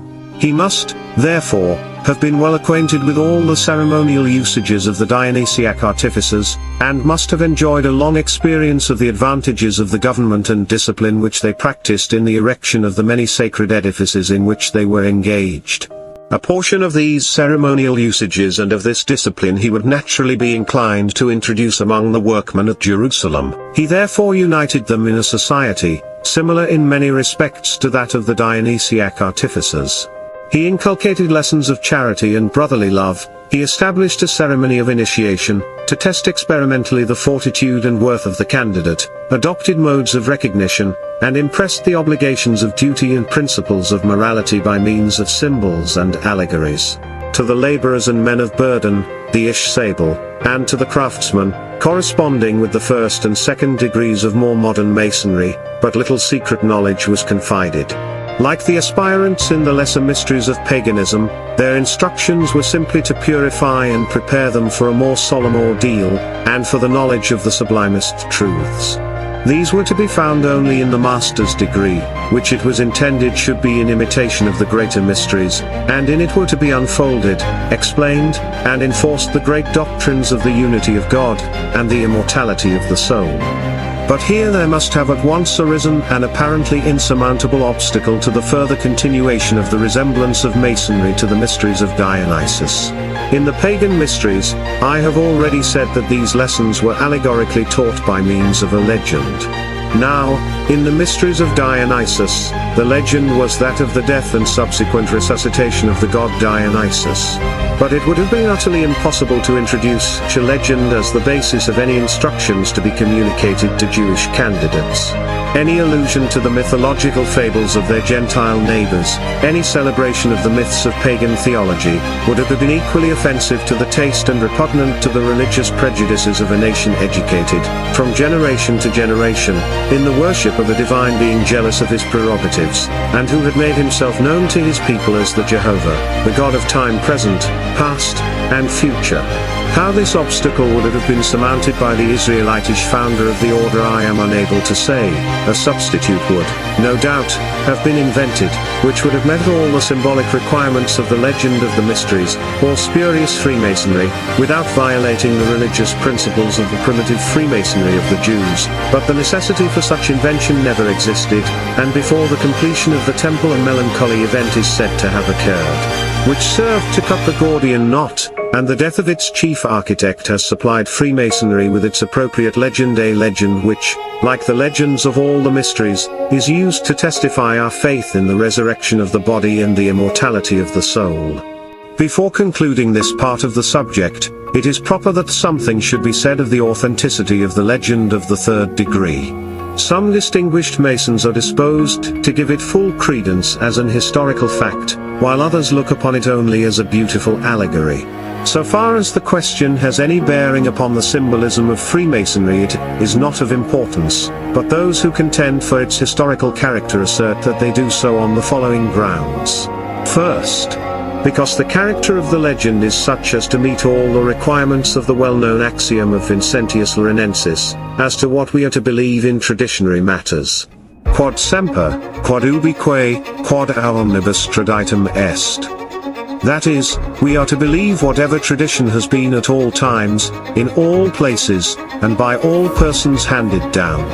With this rule the legend of Hiram Abiff, they say, agrees in every respect. It has been universally received, and almost universally credited, among Freemasons from the earliest times. We have no record of any Masonry having ever existed since the time of the Temple without it, and, indeed, it is so closely interwoven into the whole system, forming the most essential part of it, and giving it its most determinative character, that it is evident that the institution could no more exist without the legend, than the legend could have been retained without the institution. This, therefore, the advocates of the historical character of the legend think, gives probability at least to its truth. Secondly, it is not contradicted by the scriptural history of the transactions at the temple, and therefore, in the absence of the only existing written authority on the subject, we are at liberty to depend on traditional information, provided the tradition be, as it is contended that in this instance it is, reasonable, probable, and supported by uninterrupted succession. Thirdly, it is contended that the very silence of Scripture in relation to the death of Hiram, the builder, is an argument in favor of the mysterious nature of that death. A man so important in his position as to have been called the favorite of two kings, sent by one and received by the other as a gift of surpassing value, and the donation thought worthy of a special record, would hardly have passed into oblivion, when his labor was finished, without the memento of a single line, unless his death had taken place in such a way as to render a public account of it improper. And this is supposed to have been the fact. It had become the legend of the new mysteries, and, like those of the old ones, was only to be divulged when accompanied with the symbolic instructions which it was intended to impress upon the minds of the aspirants. But if, on the other hand, it be admitted that the legend of the third degree is a fiction, that the whole Masonic and extra-scriptural account of Hiram Abiff is simply a myth, it could not, in the slightest degree, affect the theory which it is my object to establish. For since, in a mythic relation, as the learned Muller has observed, fact and imagination, the real and the ideal, are very closely united, and since the myth itself always arises, according to the same author, out of a necessity and unconsciousness on the part of its framers, and by impulses which act alike on all, we must go back to the spurious Freemasonry of the Dionysiacs for the principle which led to the involuntary formation of this Hiramic myth, and then we arrive at the same result, which has been already indicated, namely, that the necessity of the religious sentiment in the Jewish mind, to which the introduction of the legend of Dionysus would have been abhorrent, led to the substitution for it of that of Hiram, in which the ideal parts of the narrative have been intimately blended with real transactions. Thus, that there was such a man as Hiram Abiff, that he was the chief builder at the Temple of Jerusalem, that he was the confidential friend of the kings of Israel and Tyre, which is indicated by his title of Ab, or father, and that he is not heard of after the completion of the temple, are all historical facts. That he died by violence, and in the way described in the Masonic legend, may be also true, or may be merely mythical elements incorporated into the historical narrative. But whether this be so or not, whether the legend be a fact or a fiction, a history or a myth, this, at least, is certain, that it was adopted by the Solomonic Masons of the Temple, as a substitute for the idolatrous legend of the death of Dionysus which belonged to the Dionysiac mysteries of the Tyrian workmen. 7. The union of speculative and operative Masonry at the Temple of Solomon. Thus, then, we arrive at another important epoch in the history of the origin of Freemasonry. I have shown how the primitive Freemasonry, originating in this new world, with Noah, was handed down to his descendants as a purely speculative institution, embracing certain traditions of the nature of God and of the soul. I have shown how, soon after the deluge, the descendants of Noah separated, one portion, losing their traditions, and substituting in their place idolatrous and polytheistic religions, while the other and smaller portion retained and communicated those original traditions under the name of the primitive Freemasonry of antiquity. I have shown how, among the polytheistic nations, there were a few persons who still had a dim and clouded understanding of these traditions, and that they taught them in certain secret institutions, known as the mysteries, thus establishing another branch of the speculative science which is known under the name of the spurious Freemasonry of antiquity. Again, I have shown how one sect or division of these spurious Freemasons existed at Tyre about the time of the building of King Solomon's temple, and added to their speculative science, which was much purer than that of their contemporary Gentile mystics, the practice of the arts of architecture and sculpture, under the name of the Dionysiac Fraternity of Artificers. And, lastly, I have shown how, at the building of the Solomonic Temple, on the invitation of the King of Israel, a large body of these architects repaired from Tyre to Jerusalem, organized a new institution, or, rather, a modification of the two old ones, the primitive Freemasons among the Israelites yielding something, and the spurious Freemasons among the Tyrians yielding more, the former purifying the speculative science, and the latter introducing the operative art, together with the mystical ceremonies with which they accompanied its administration.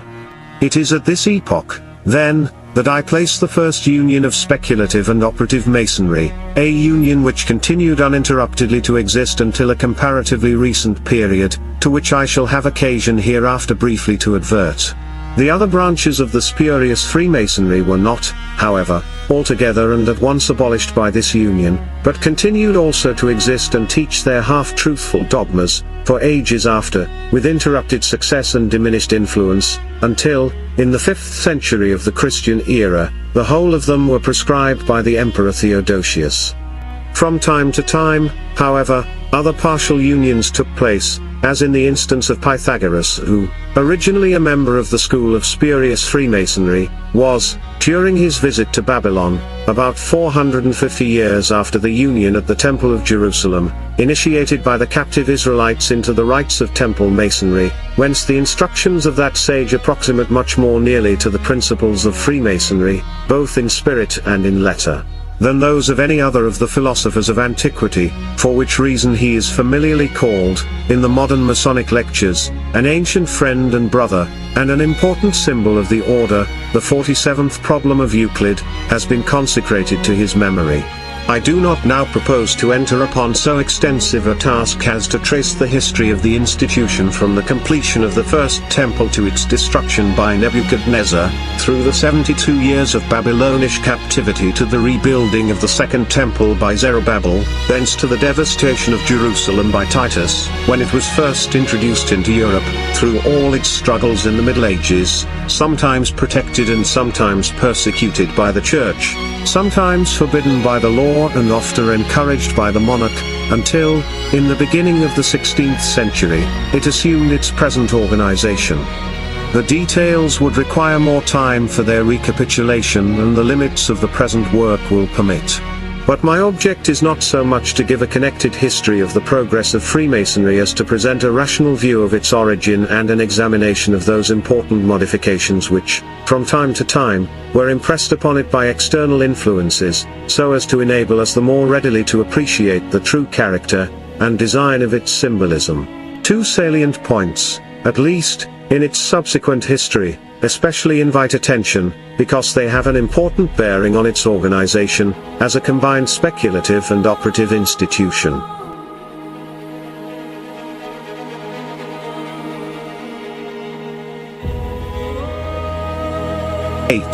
The traveling Freemasons of the Middle Ages. The first of these points to which I refer is the establishment of a body of architects, widely disseminated throughout Europe during the Middle Ages under the avowed name of traveling Freemasons. This association of workmen, said to have been the descendants of the Temple Masons, may be traced by the massive monuments of their skill at as early a period as the 9th or 10th century, although, according to the authority of Mr. Pope, who has written elaborately on the subject, some historians have found the evidence of their existence in the 7th century, and have traced a peculiar Masonic language in the reigns of Charlemagne of France and Alfred of England. It is to these men, to their preeminent skill in architecture, and to their well-organized system as a class of workmen, that the world is indebted for those magnificent edifices which sprang up in such undeviating principles of architectural form during the Middle Ages. wherever they came, says Mr. Hope, in the suite of missionaries or were called by the natives, or arrived of their own accord, to seek employment, they appeared headed by a chief surveyor, who governed the whole troop, and named one man out of every 10, under the name of warden, to overlook the 9 others, set themselves to building temporary huts for their habitation around the spot where the work was to be carried on, regularly organized their different departments, fell to work, sent for fresh supplies of their brethren as the object demanded, and, when all was finished, again raised their encampment, and went elsewhere to undertake other jobs. This society continued to preserve the commingled features of operative and speculative masonry, as they had been practiced at the Temple of Solomon. Admission to the community was not restricted to professional artisans, but men of eminence, and particularly ecclesiastics, were numbered among its members. These latter, says Mr. Hope, were especially anxious themselves, to direct the improvement and erection of their churches and monasteries, and to manage the expenses of their buildings, and became members of an establishment which had so high and sacred a destination, was so entirely exempt from all local, civil jurisdiction, acknowledged the Pope alone as its direct chief, and only worked under his immediate authority, and thence we read of so many ecclesiastics of the highest rank, abbots, prelates, bishops conferring additional weight and respectability on the order of Freemasonry by becoming its members themselves, giving the designs and superintending the construction of their churches, and employing the manual labor of their own monks in the edification of them. Thus in England, in the 10th century, the Masons are said to have received the special protection of King Athelstan. In the 11th century, Edward the Confessor declared himself their patron, and in the 12th, Henry I gave them his protection. Into Scotland the Freemasons penetrated as early as the beginning of the 12th century, and erected the Abbey of Kilwinning, which afterwards became the cradle of Scottish Masonry under the government of King Robert Bruce. Of the magnificent edifices which they erected, and of their exalted condition under both ecclesiastical and lay patronage in other countries, it is not necessary to give a minute detail. It is sufficient to say that in every part of Europe evidences are to be found of the existence of Freemasonry, practiced by an organized body of workmen, and with whom men of learning were united, or, in other words, of a combined operative and speculative institution. What the nature of this speculative science continued to be, we may learn from that very curious, if authentic, document, dated at Cologne, in the year 1535, and hence designated as the Charter of Cologne. In that instrument, which purports to have been issued by the heads of the order in 19 different and important cities of Europe, and is addressed to their brethren as a defense against the calumnies of their enemies, it is announced that the order took its origin at a time when a few adepts, distinguished by their life, their moral doctrine, and their sacred interpretation of the arcanic truths, withdrew themselves from the multitude in order more effectually to preserve uncontaminated the moral precepts of that religion which is implanted in the mind of man. We thus, then, have before us an aspect of Freemasonry as it existed in the Middle Ages, when it presents itself to our view as both operative and speculative in its character. The operative element that had been infused into it by the Dionysiac artificers of Tyre, at the building of the Solomonic Temple, was not yet dissevered from the pure speculative element which had prevailed in it anterior to that period. 9. Disseverance of the operative element. The next point to which our attention is to be directed is when, a few centuries later, the operative character of the institution began to be less prominent, and the speculative to assume a preeminence which eventually ended in the total separation of the two. At what precise period the speculative began to predominate over the operative element of the society, it is impossible to say. The change was undoubtedly gradual, and is to be attributed, in all probability, to the increased number of literary and scientific men who were admitted into the ranks of the fraternity. The Charter of Cologne, to which I have just alluded, speaks of learned and enlightened men as constituting the society long before the date of that document, which was 1535, but the authenticity of this work has, it must be confessed, been impugned, and I will not, therefore, press the argument on its doubtful authority. But the diary of that celebrated antiquary, Elias Ashmole, which is admitted to be authentic, describes his admission in the year 1646 into the order, when there is no doubt that the operative character was fast giving way to the speculative. Preston tells us that about 30 years before, when the Earl of Pembroke assumed the Grand Mastership of England, many eminent, wealthy, and learned men were admitted. In the year 1663 an assembly of the Freemasons of England was held at London, and the Earl of St. Albans was elected Grand Master. At this assembly certain regulations were adopted, in which the qualifications prescribed for candidates clearly allude to the speculative character of the institution. And, finally, at the commencement of the 18th century, and during the reign of Queen Anne, who died, it will be remembered, in 1714, a proposition was agreed to by the Society that the privileges of Masonry could no longer be restricted to operative Masons, but extend to men of various professions, provided that they were regularly approved and initiated into the order. Accordingly, the records of the Society show that from the year 1717, at least, the era commonly, but improperly, distinguished as the Restoration of Masonry, the operative element of the institution has been completely discarded, except so far as its influence is exhibited in the choice and arrangement of symbols, and the typical use of its technical language.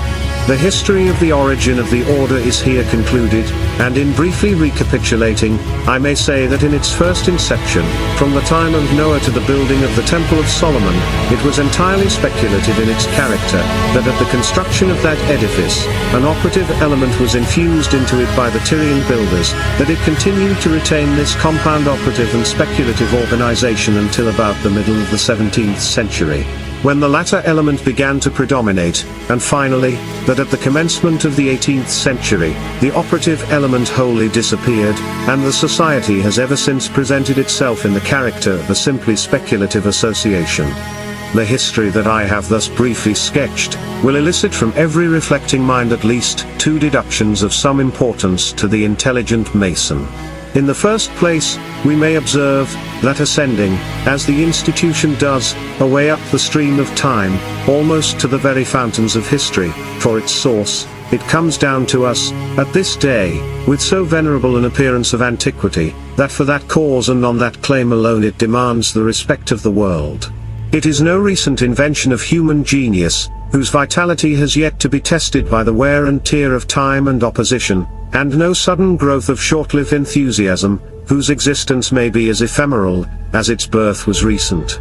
One of the oldest of these modern institutions, the Carbonarism of Italy, boasts an age that scarcely amounts to the half of a century, and has not been able to extend its progress beyond the countries of southern Europe, immediately adjacent to the place of its birth, while it and every other society of our own times that have sought to simulate the outward appearance of Freemasonry, seem to him who has examined the history of this ancient institution to have sprung around it, like mushrooms bursting from between the roots and vegetating under the shade of some mighty and venerable oak, the patriarch of the forest, whose huge trunk and wide extended branches have protected them from the sun and the gale, and whose fruit, thrown off in autumn, has enriched and fattened the soil that gives these humbler plants their power of life and growth. But there is a more important deduction to be drawn from this narrative. In tracing the progress of Freemasonry, we shall find it so intimately connected with the history of philosophy, of religion, and of art in all ages of the world, that it is evident that no Mason can expect thoroughly to understand the nature of the institution, or to appreciate its character, unless he shall carefully study its annals, and make himself conversant with the facts of history, to which and from which it gives and receives a mutual influence. The brother who unfortunately supposes that the only requisites of a skillful Mason consist in repeating with fluency the ordinary lectures, or in correctly opening and closing the lodge, or in giving with sufficient accuracy the modes of recognition, will hardly credit the assertion, that he whose knowledge of the royal art extends no farther than these preliminaries, has scarcely advanced beyond the rudiments of our science. There is a far nobler series of doctrines with which Freemasonry is connected, and which no student ever began to investigate who did not find himself insensibly led on, from step to step in his researches, his love and admiration of the order increasing with the augmentation of his acquaintance with its character. It is this which constitutes the science and the philosophy of Freemasonry, and it is this alone which will return the scholar who devotes himself to the task a sevenfold reward for his labor. With this view I propose, in the next place, to enter upon an examination of that science and philosophy as they are developed in the system of symbolism, which owes its existence to this peculiar origin and organization of the order, and without a knowledge of which, such as I have attempted to portray it in this preliminary inquiry, the science itself could never be understood. 10. The system of symbolic instruction. The lectures of the English lodges, which are far more philosophical than our own, although I do not believe that the system itself is in general as philosophically studied by our English brethren as by ourselves, have beautifully defined Freemasonry to be a science of morality veiled in allegory, and illustrated by symbols. But allegory itself is nothing else but verbal symbolism. It is the symbol of an idea, or of a series of ideas, not presented to the mind in an objective and visible form, but clothed in language, and exhibited in the form of a narrative. And therefore the English definition amounts, in fact, to this, that Freemasonry is a science of morality, developed and inculcated by the ancient method of symbolism. It is this peculiar character as a symbolic institution, this entire adoption of the method of instruction by symbolism, which gives its whole identity to Freemasonry, and has caused it to differ from every other association that the ingenuity of man has devised. It is this that has bestowed upon it that attractive form which has always secured the attachment of its disciples and its own perpetuity.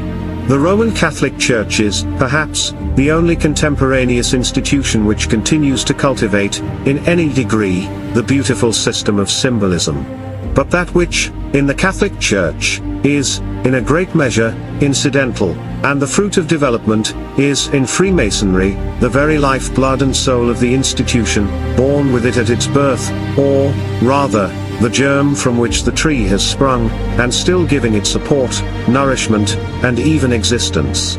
Withdraw from Freemasonry its symbolism, and you take from the body its soul, leaving behind nothing but a lifeless mass of effete matter, fitted only for a rapid decay. Since, then, the science of symbolism forms so important a part of the system of Freemasonry, it will be well to commence any discussion of that subject by an investigation of the nature of symbols in general. There is no science so ancient as that of symbolism, and no mode of instruction has ever been so general as was the symbolic in former ages. The first learning in the world, says the great antiquary, Dr. Stukely, consisted chiefly of symbols. The wisdom of the Chaldeans, Phoenicians, Egyptians, Jews of Zoroaster, Solconiatone, Pheacides, Cyrus, Pythagoras, Socrates, Plato, of all the ancients that is come to our hand, is symbolic. And the learned Faber remarks, that allegory and personification were peculiarly agreeable to the genius of antiquity, and the simplicity of truth was continually sacrificed at the shrine of poetical decoration.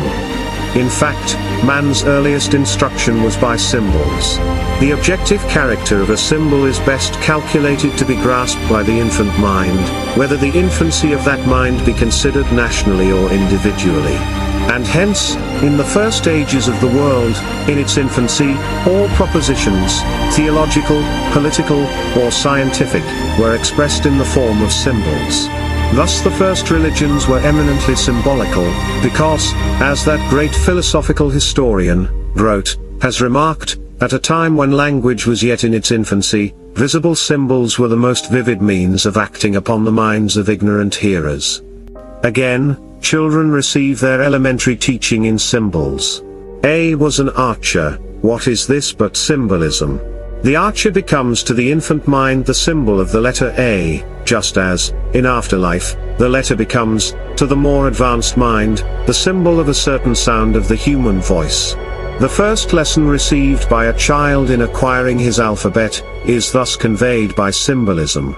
Even in the very formation of language, the medium of communication between man, and which must hence have been an elementary step in the progress of human improvement, it was found necessary to have recourse to symbols, for words are only and truly certain arbitrary symbols by which and through which we give an utterance to our ideas. the construction of language was, therefore, one of the first products of the science of symbolism. We must constantly bear in mind this fact, of the primary existence and predominance of symbolism in the earliest times. When we are investigating the nature of the ancient religions, with which the history of Freemasonry is so intimately connected. The older the religion, the more the symbolism abounds. Modern religions may convey their dogmas in abstract propositions, ancient religions always conveyed them in symbols. Thus there is more symbolism in the Egyptian religion than in the Jewish, more in the Jewish than in the Christian, more in the Christian than in the Mohammedan, and, lastly, more in the Roman than in the Protestant. But symbolism is not only the most ancient and general, but it is also the most practically useful of sciences. We have already seen how actively it operates in the early stages of life and of society. We have seen how the first ideas of men and of nations are impressed upon their minds by means of symbols. It was thus that the ancient peoples were almost wholly educated. In the simpler stages of society, says one writer on this subject, mankind can be instructed in the abstract knowledge of truths only by symbols and parables. Hence we find most heathen religions becoming mythic, or explaining their mysteries by allegories or instructive incidents. Nay, God himself, knowing the nature of the creatures formed by him, has condescended, in the earlier revelations that he made of himself, to teach by symbols, and the greatest of all teachers instructed the multitudes by parables. The great exemplar of the ancient philosophy and the grand archetype of modern philosophy were alike distinguished by their possessing this faculty in a high degree, and have told us that man was best instructed by similitudes. Such is the system adopted in Freemasonry for the development and inculcation of the great religious and philosophical truths, of which it was, for so many years, the sole conservator. And it is for this reason that I have already remarked, that any inquiry into the symbolic character of Freemasonry must be preceded by an investigation of the nature of symbolism in general, if we would properly appreciate its particular use in the organization of the Masonic institution. 11. The speculative science and the operative art. And now, let us apply this doctrine of symbolism to an investigation of the nature of a speculative science, as derived from an operative art, for the fact is familiar to everyone that Freemasonry is of two kinds. We work, it is true, in speculative masonry only, but our ancient brethren wrought in both operative and speculative, and it is now well understood that the two branches are widely apart in design and in character, the one a mere useful art, intended for the protection and convenience of man and the gratification of his physical wants, the other a profound science, entering into abstruse investigations of the soul and a future existence, and originating in the craving need of humanity to know something that is above and beyond the mere outward life that surrounds us with its gross atmosphere here below. Indeed, the only bond or link that unites speculative and operative masonry is the symbolism that belongs altogether to the former, but which, throughout its whole extent, is derived from the latter. Our first inquiry, then, will be into the nature of the symbolism which operative gives to speculative masonry, and thoroughly to understand this, to know its origin, and its necessity, and its mode of application, we must begin with a reference to the condition of a long past period of time. Thousands of years ago, this science of symbolism was adopted by the sagacious priesthood of Egypt to convey the lessons of worldly wisdom and religious knowledge, which they thus communicated to their disciples. Their science, their history, and their philosophy were thus concealed beneath an impenetrable veil from all the profane, and only the few who had passed through the severe ordeal of initiation were put in possession of the key which enabled them to decipher and read with ease those mystic lessons which we still see engraved upon the obelisks, the tombs, and the sarcophagi, which lie scattered, at this day, in endless profusion along the banks of the Nile. From the Egyptians the same method of symbolic instruction was diffused among all the pagan nations of antiquity, and was used in all the ancient mysteries as the medium of communicating to the initiated the esoteric and secret doctrines for whose preservation and promulgation these singular associations were formed. Moses, who, as Holy Writ informs us, was skilled in all the learning of Egypt, brought with him, from that cradle of the sciences, a perfect knowledge of the science of symbolism, as it was taught by the priests of Isis and Osiris, and applied it to the ceremonies with which he invested the purer religion of the people for whom he had been appointed to legislate. Hence we learn, from the great Jewish historian, that, in the construction of the tabernacle, which gave the first model for the temple at Jerusalem, and afterwards for every Masonic lodge, this principle of symbolism was applied to every part of it. Thus it was divided into three parts, to represent the three great elementary divisions of the universe: the land, the sea, and the air.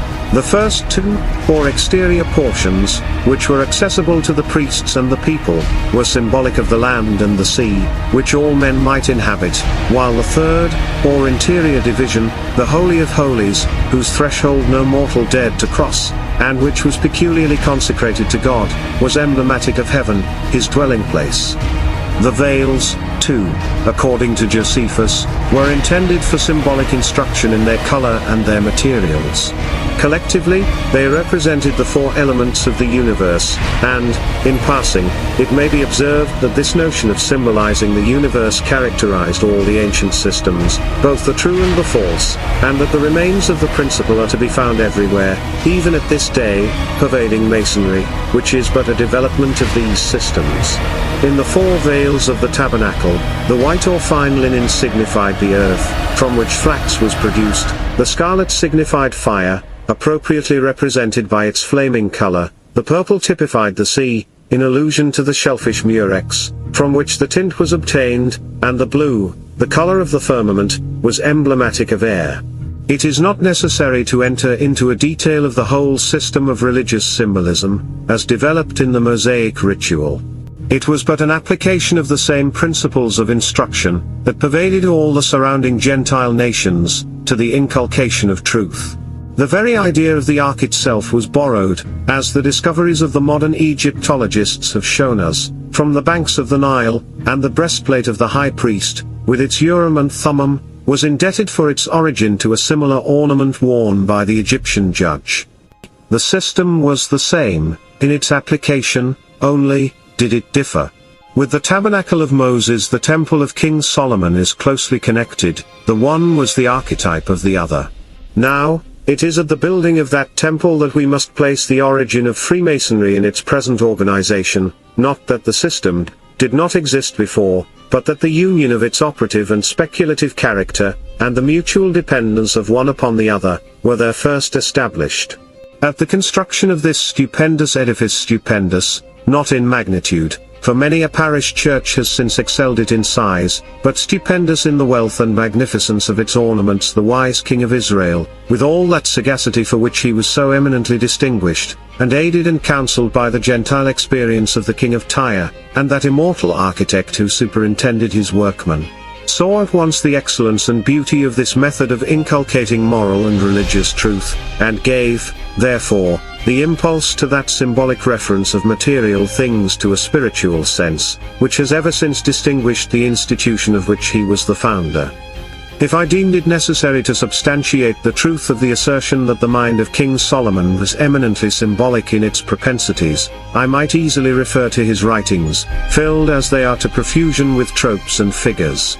Passing over the Book of Canticles, that great lyrical drama, whose abstruse symbolism has not yet been fully evolved or explained, notwithstanding the vast number of commentators who have labored at the task, I might simply refer to that beautiful passage in the 12th chapter of Ecclesiastes, so familiar to every Mason as being appropriated, in the ritual, to the ceremonies of the third degree, and in which a dilapidated building is metaphorically made to represent the decays and infirmities of old age in the human body.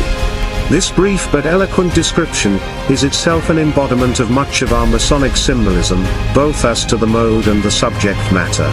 In attempting any investigation into the symbolism of Freemasonry, the first thing that should engage our attention is the general purport of the institution, and the mode in which its symbolism is developed. Let us first examine it as a whole, before we investigate its parts, just as we would first view, as critics, the general effect of a building, before we began to inquire into its architectural details. Looking, then, in this way, at the institution coming down to us, as it has, from a remote age, having passed unaltered and unscathed through 1,000 revolutions of nations, and engaging, as disciples in its school of mental labor. The intellectual of all times, the first thing that must naturally arrest the attention is the singular combination that it presents of an operative with a speculative organization, an art with a science, the technical terms and language of a mechanical profession with the abstruse teachings of a profound philosophy. Here it is before us a venerable school, discoursing of the deepest subjects of wisdom, in which sages might alone find themselves appropriately employed, and yet having its birth and deriving its first life from a society of artisans, whose only object was, apparently, the construction of material edifices of stone and mortar. The nature, then, of this operative and speculative combination, is the first problem to be solved, and the symbolism which depends upon it is the first feature of the institution which is to be developed. Freemasonry, in its character as an operative art, is familiar to everyone. As such, it is engaged in the application of the rules and principles of architecture to the construction of edifices for private and public use, houses for the dwelling place of man, and temples for the worship of deity. It abounds, like every other art, in the use of technical terms, and employs, in practice, an abundance of implements and materials which are peculiar to itself. Now, if the ends of operative masonry had here ceased, if this technical dialect and these technical implements had never been used for any other purpose, nor appropriated to any other object, than that of enabling its disciples to pursue their artistic labors with greater convenience to themselves, Freemasonry would never have existed. The same principles might, and in all probability would, have been developed in some other way, but the organization, the name, the mode of instruction, would all have most materially differed. But the operative Masons, who founded the order, were not content with the mere material and manual part of their profession. They adjoined to it, under the wise instructions of their leaders, a correlative branch of study. And hence, to the Freemason, this operative art has been symbolized in that intellectual deduction from it, which has been correctly called speculative Masonry. At one time, each was an integrant part of one undivided system. Not that the period ever existed when every operative Mason was acquainted with, or initiated into, the speculative science. Even now, there are thousands of skillful artisans who know as little of that as they do of the Hebrew language which was spoken by its founder. But operative Masonry was, in the inception of our history, and is, in some measure, even now, the skeleton upon which was strung the living muscles, and tendons, and nerves of the speculative system. It was the block of marble, rude and unpolished it may have been, from which was sculptured the life-breathing statue. Speculative Masonry, which is but another name for Freemasonry in its modern acceptation, may be briefly defined as the scientific application and the religious consecration of the rules and principles, the language, the implements and materials of operative Masonry to the veneration of God, the purification of the heart, and the inculcation of the dogmas of a religious philosophy. 12. The Symbolism of Solomon's Temple. I have said that the operative art is symbolized, that is to say, used as a symbol in the speculative science. Let us now inquire, as the subject of the present essay, how this is done in reference to a system of symbolism dependent for its construction on types and figures derived from the Temple of Solomon, and which we hence call the Temple Symbolism of Freemasonry. Bearing in mind that speculative Masonry dates its origin from the building of King Solomon's temple by Jewish and Tyrian artisans, the first important fact that attracts the attention is, that the operative Masons of Jerusalem were engaged in the construction of an earthly and material temple, to be dedicated to the service and worship of God, a house in which Jehovah was to dwell visibly by his Shekinah, and whence he was, by the Urim and Thummim, to send forth his oracles for the government and direction of his chosen people. Now, the operative art having, for us, ceased, we, as speculative Masons, symbolize the labors of our predecessors by engaging in the construction of a spiritual temple in our hearts, pure and spotless, fit for the dwelling place of him who is the author of purity, where God is to be worshipped in spirit and in truth, and whence every evil thought and unruly passion is to be banished, as the sinner and the Gentile were excluded from the sanctuary of the Jewish temple. This spiritualizing of the Temple of Solomon is the first, the most prominent and most pervading of all the symbolic instructions of Freemasonry. It is the link that binds the operative and speculative divisions of the order. It is this which gives it its religious character. Take from Freemasonry its dependence on the temple, leave out of its ritual all reference to that sacred edifice, and to the legends connected with it, and the system itself must at once decay and die, or at best remain only as some fossilized bone, imperfectly to show the nature of the living body to which it once belonged. Temple worship is in itself an ancient type of the religious sentiment in its progress towards spiritual elevation. As soon as a nation emerged, in the world's progress, out of fetishism, or the worship of visible objects, the most degraded form of idolatry, its people began to establish a priesthood and to erect temples.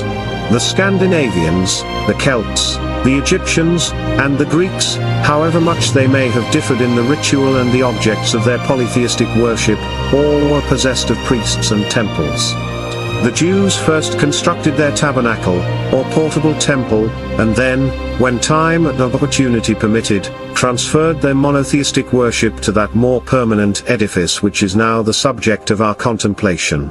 The mosque of the Mohammedan, and the church or the chapel of the Christian are but embodiments of the same idea of temple worship in a simpler form.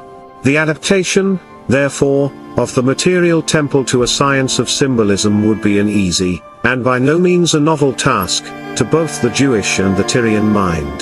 Doubtless, at its original conception, the idea was rude and unembellished, to be perfected and polished only by future aggregations of succeeding intellects. And yet no biblical scholar will venture to deny that there was, in the mode of building, and in all the circumstances connected with the construction of King Solomon's temple, an apparent design to establish a foundation for symbolism. I propose now to illustrate, by a few examples, the method in which the speculative Masons have appropriated this design of King Solomon to their own use. To construct his earthly temple, the operative Mason followed the architectural designs laid down on the trestle board, or tracing board, or book of plans of the architect. By these he hewed and squared his materials, by these he raised his walls, by these he constructed his arches, and by these strength and durability, combined with grace and beauty, were bestowed upon the edifice which he was constructing. The trestle board becomes, therefore, one of our elementary symbols. For in the Masonic ritual the speculative Mason is reminded that, as the operative artist erects his temporal building, in accordance with the rules and designs laid down on the trestle board of the master workman, so should he erect that spiritual building, of which the material is a type, in obedience to the rules and designs, the precepts and commands, laid down by the grand architect of the universe, in those great books of nature and revelation, which constitute the spiritual trestle board of every Freemason.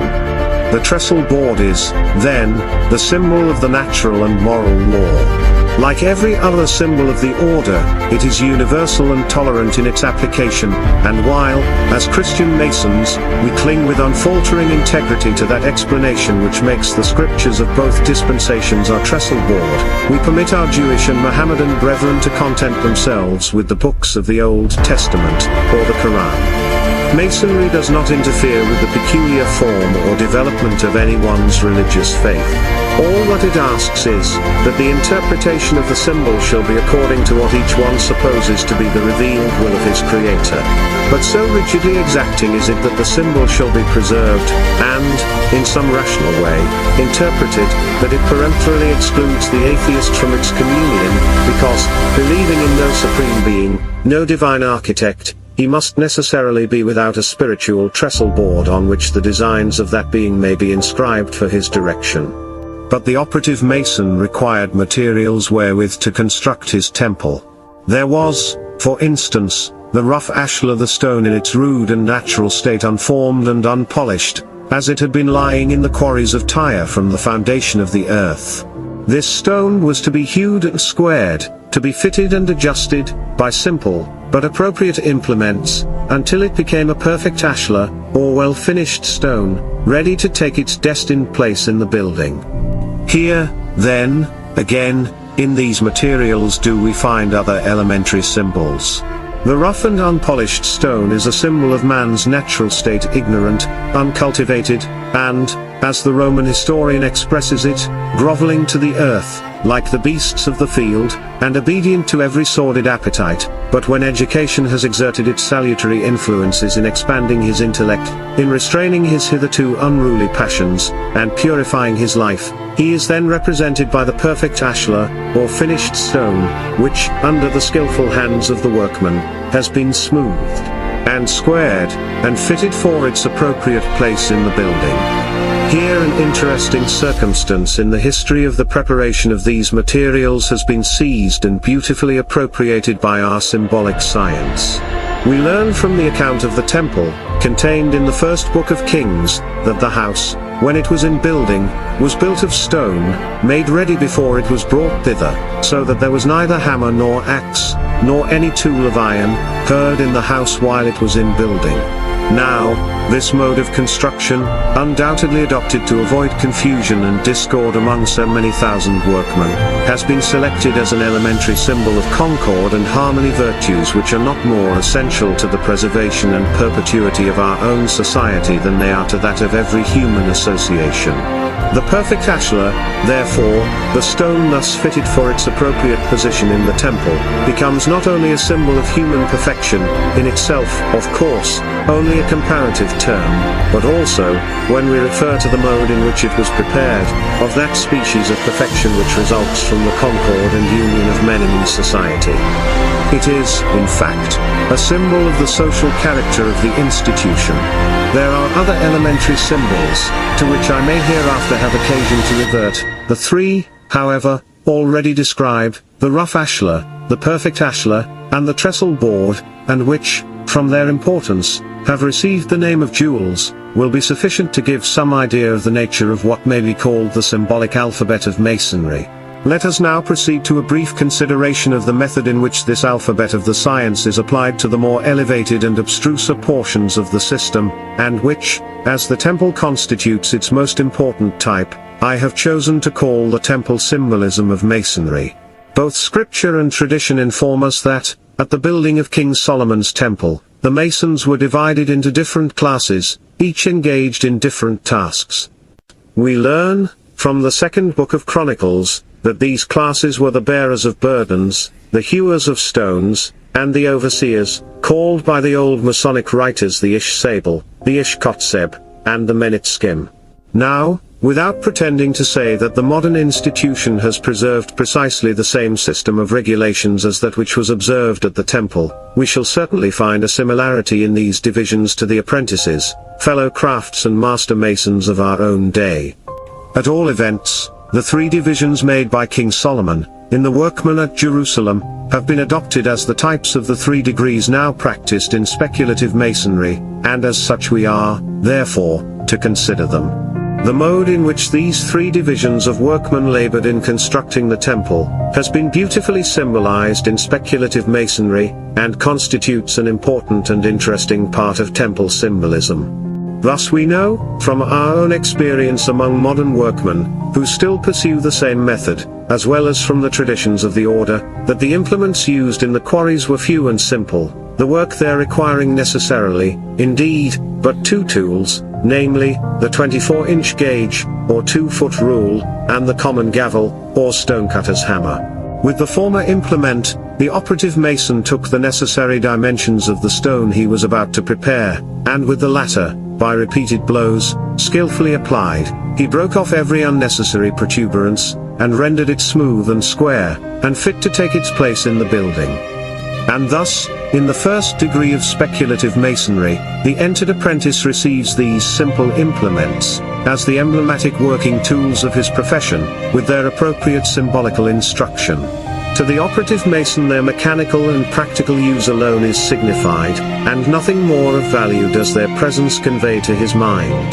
To the speculative mason the sight of them is suggestive of far nobler and sublimer thoughts. They teach him to measure, not stones, but time, not to smooth and polish the marble for the builder's use, but to purify and cleanse his heart from every vice and imperfection that would render it unfit for a place in the spiritual temple of his body.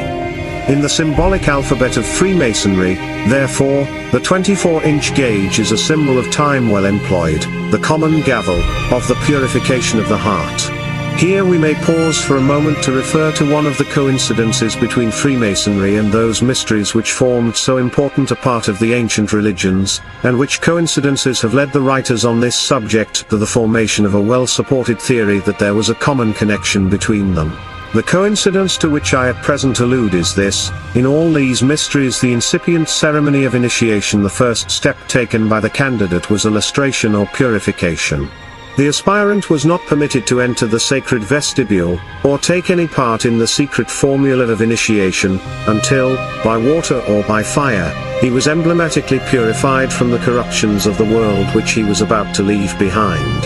I need not, after this, do more than suggest the similarity of this formula, in principle, to a corresponding one in Freemasonry, where the first symbols presented to the apprentice are those which inculcate a purification of the heart, of which the purification of the body in the ancient mysteries was symbolic. We no longer use the bath or the fountain, because in our philosophical system the symbolization is more abstract, if I may use the term, but we present the aspirant with the lambskin apron, the gauge, and the gavel, as symbols of a spiritual purification. The design is the same, but the mode in which it is accomplished is different. Let us now resume the connected series of temple symbolism. At the building of the temple, the stones having been thus prepared by the workmen of the lowest degree, the apprentices, as we now call them, the aspirants of the ancient mysteries, we are informed that they were transported to the site of the edifice on Mount Moriah, and were there placed in the hands of another class of workmen, who are now technically called the fellow crafts, and who correspond to the Mysts, or those who had received the second degree of the ancient mysteries. At this stage of the operative work more extensive and important labors were to be performed, and accordingly a greater amount of skill and knowledge was required of those to whom these labors were entrusted. The stones, having been prepared by the apprentices, for hereafter, in speaking of the workmen of the temple, I shall use the equivalent appellations of the more modern masons, were now to be deposited in their destined places in the building, and the massive walls were to be erected. For these purposes implements of a higher and more complicated character than the gauge and gavel were necessary. The square was required to fit the joints with sufficient accuracy, the level to run the courses in a horizontal line, and the plumb to erect the whole with due regard to perfect perpendicularity. This portion of the labor finds its symbolism in the second degree of the speculative science, and in applying this symbolism we still continue to refer to the idea of erecting a spiritual temple in the heart.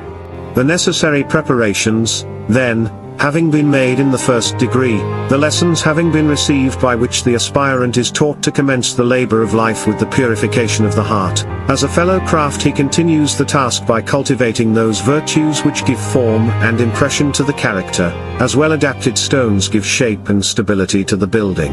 And hence the working tools of the fellow craft are referred, in their symbolic application, to those virtues.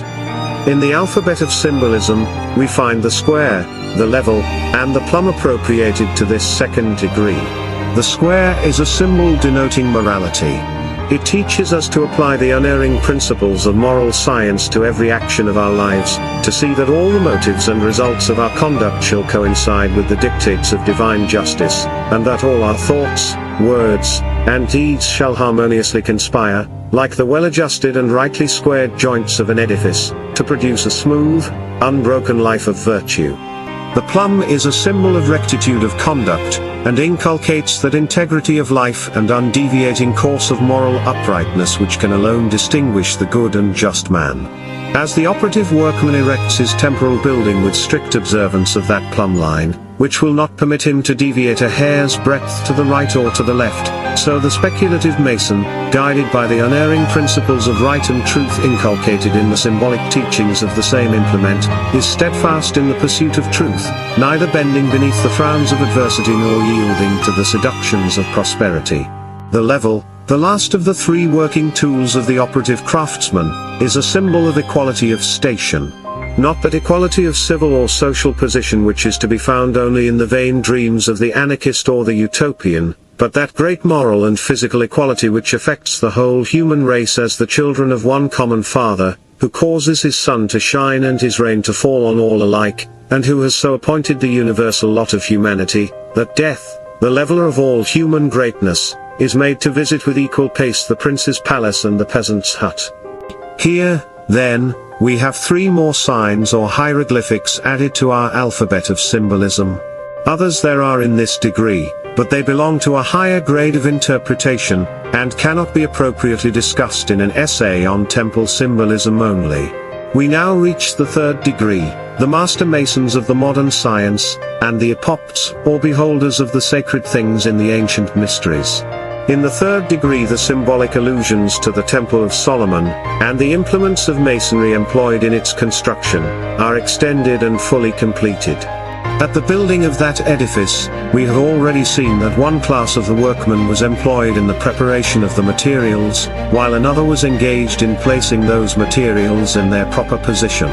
But there was a 3rd and higher class, the master workman, whose duty it was to superintend the 2 other classes, and to see that the stones were not only duly prepared, but that the most exact accuracy had been observed in giving to them their true juxtaposition in the edifice.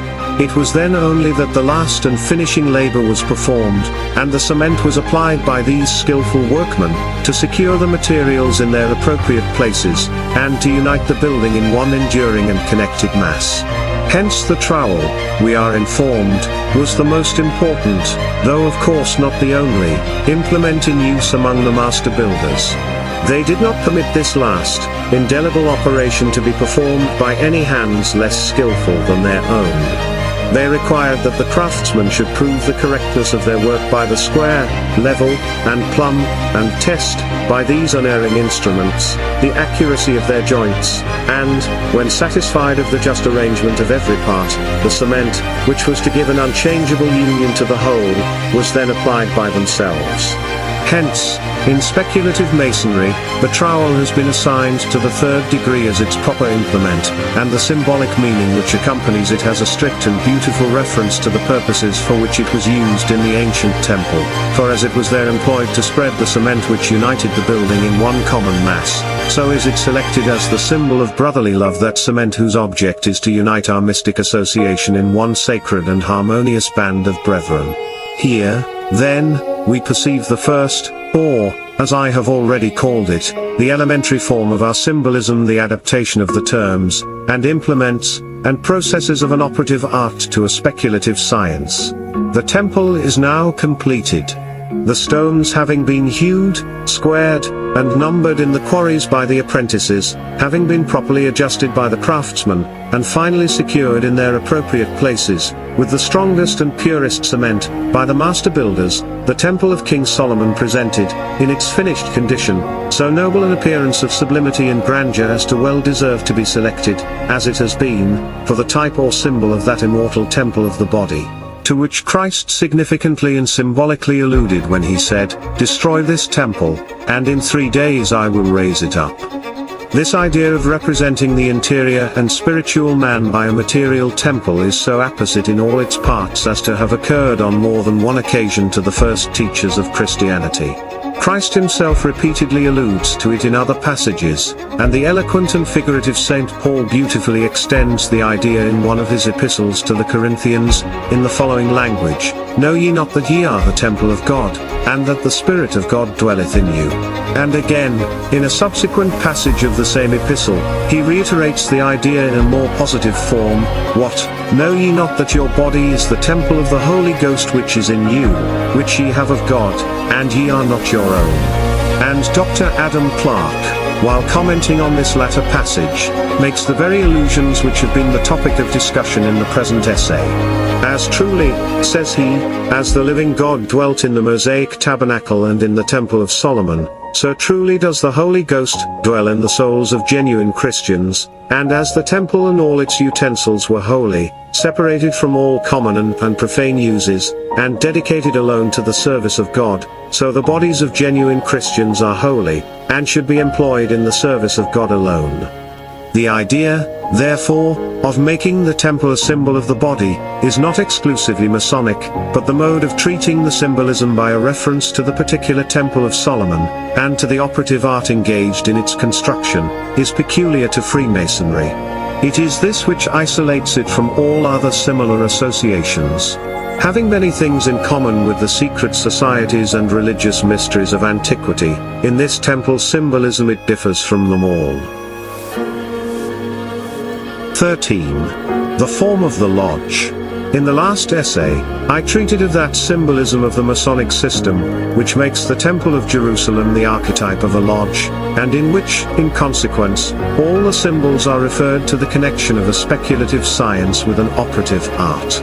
I propose in the present to discourse of a higher and abstruser mode of symbolism, and it may be observed that, in coming to this topic, we arrive, for the first time, at that chain of resemblances which unites Freemasonry with the ancient systems of religion, and which has given rise, among Masonic writers, to the names of pure and spurious Freemasonry, the pure Freemasonry being that system of philosophical religion which, coming through the line of the patriarchs, was eventually modified by influences exerted at the building of King Solomon's temple, and the spurious being the same system as it was altered and corrupted by the polytheism of the nations of heathendom. As this abstruser mode of symbolism, if less peculiar to the Masonic system, is however, far more interesting than the one which was treated in the previous essay, because it is more philosophical, I propose to give an extended investigation of its character.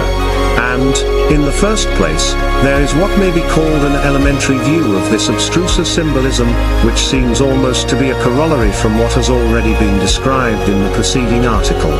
As each individual Mason has been supposed to be the symbol of a spiritual temple, a temple not made with hands, eternal in the heavens, the lodge or collected assemblage of these Masons, is adopted as a symbol of the world. It is in the first degree of Masonry, more particularly, that this species of symbolism is developed. In its detail it derives the characteristics of resemblance upon which it is founded, from the form, the supports, the ornaments, and general construction and internal organization of the lodge, in all of which the symbolic reference to the world is beautifully and consistently sustained. The form of a Masonic lodge is said to be a parallelogram, or oblong square, its greatest length being from east to west, its breadth from north to south. A square, a circle, a triangle, or any other form but that of an oblong square, would be eminently incorrect and un-Masonic, because such a figure would not be an expression of the symbolic idea which is intended to be conveyed. Now, as the world is a globe, or, to speak more accurately, an oblate spheroid, the attempt to make an oblong square its symbol would seem, at first view, to present insuperable difficulties. But the system of Masonic symbolism has stood the test of too long an experience to be easily found at fault, and therefore this very symbol furnishes a striking evidence of the antiquity of the order. At the Solomonic era, the era of the building of the temple at Jerusalem, the world, it must be remembered, was supposed to have that very oblong form, which has been here symbolized. If, for instance, on a map of the world we should inscribe an oblong figure whose boundary lines would circumscribe and include just that portion which was known to be inhabited in the clays of Solomon, these lines, running a short distance north and south of the Mediterranean Sea, and extending from Spain in the west to Asia Minor in the east, would form an oblong square, including the southern shore of Europe, the northern shore of Africa, and the western district of Asia. The length of the parallelogram being about 60 degrees from east to west, and its breadth being about 20 degrees from north to south. This oblong square, thus enclosing the whole of what was then supposed to be the habitable globe, would precisely represent what is symbolically said to be the form of the lodge, while the pillars of Hercules in the west, on each side of the Straits of Gardus or Gibraltar, might appropriately be referred to the two pillars that stood at the porch of the temple. Map of Mediterranean Sea and surrounding area. A Masonic lodge is, therefore, a symbol of the world. This symbol is sometimes, by a very usual figure of speech, extended, in its application, and the world and the universe are made synonymous, when the lodge becomes, of course, a symbol of the universe. But in this case the definition of the symbol is extended, and to the ideas of length and breadth are added those of height and depth, and the lodge is said to assume the form of a double cube.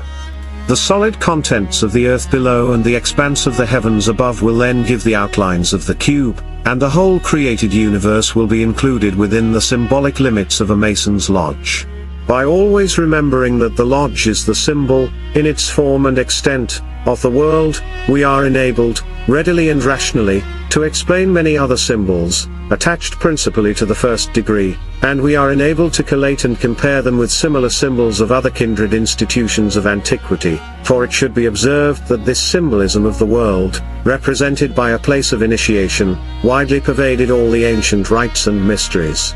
It will, no doubt, be interesting to extend our investigations on this subject, with a particular view to the method in which this symbolism of the world or the universe was developed, in some of its most prominent details, and for this purpose I shall select the mystical explanation of the officers of a lodge, its covering, and a portion of its ornaments. 14. The officers of a lodge. The three principal officers of a lodge are, it is needless to say, situated in the east, the west, and the south. Now, bearing in mind that the lodge is a symbol of the world, or the universe, the reference of these three officers to the sun at its rising, its setting, and its meridian height, must at once suggest itself. This is the first development of the symbol, and a very brief inquiry will furnish ample evidence of its antiquity, and its universality. In the Brahminical initiations of Hindustan, which are among the earliest that have been transmitted to us, and may almost be considered as the cradle of all the others of subsequent ages and various countries, the ceremonies were performed in vast caverns, the remains of some of which, at Salsette, Elephanta, and a few other places, will give the spectator but a very inadequate idea of the extent and splendor of these ancient Indian lodges. More imperfect remains than these are still to be found in great numbers throughout Hindustan and Kashmir. Their form was sometimes that of a cross, emblematic of the four elements of which the earth is composed, fire, water, air, and earth, but more generally an oval, as a representation of the mundane egg, which, in the ancient systems, was a symbol of the world. The interior of the cavern of initiation was lighted by innumerable lamps, and there sat in the east, the west, and the south the principal hierophants, or explainers of the mysteries, as the representatives of Brahma, Vishnu, and Shiva. Now, Brahma was the supreme deity of the Hindus, borrowed or derived from the sun god of their Sabaean ancestors, and Vishnu and Shiva were but manifestations of his attributes. We learn from the Indian pantheon, that when the sun rises in the east, he is Brahma, when he gains his meridian in the south, he is Shiva, and when he sets in the west, he is Vishnu. Again, in the Zoroastric mysteries of Persia, the temple of initiation was circular, being made so to represent the universe, and the sun in the east, with the surrounding zodiac, formed an indispensable part of the ceremony of reception. In the Egyptian mysteries of Osiris, the same reference to the sun is contained, and Herodotus, who was himself an initiate, intimates that the ceremonies consisted in the representation of a sun god, who had been incarnate, that is, had appeared upon earth, or rose, and who was at length put to death by Typhon, the symbol of darkness, typical of the sun's setting. In the great mysteries of Eleusis, which was celebrated at Athens, we learn from Saint Chrysostom, as well as other authorities, that the temple of initiation was symbolic of the universe, and we know that one of the officers represented the sun. In the Celtic mysteries of the Druids, the temple of initiation was either oval, to represent the mundane egg, a symbol, as has already been said, of the world, or circular, because the circle was a symbol of the universe, or cruciform, in allusion to the four elements, or constituents of the universe. In the island of Lewis, in Scotland, there is one combining the cruciform and circular form.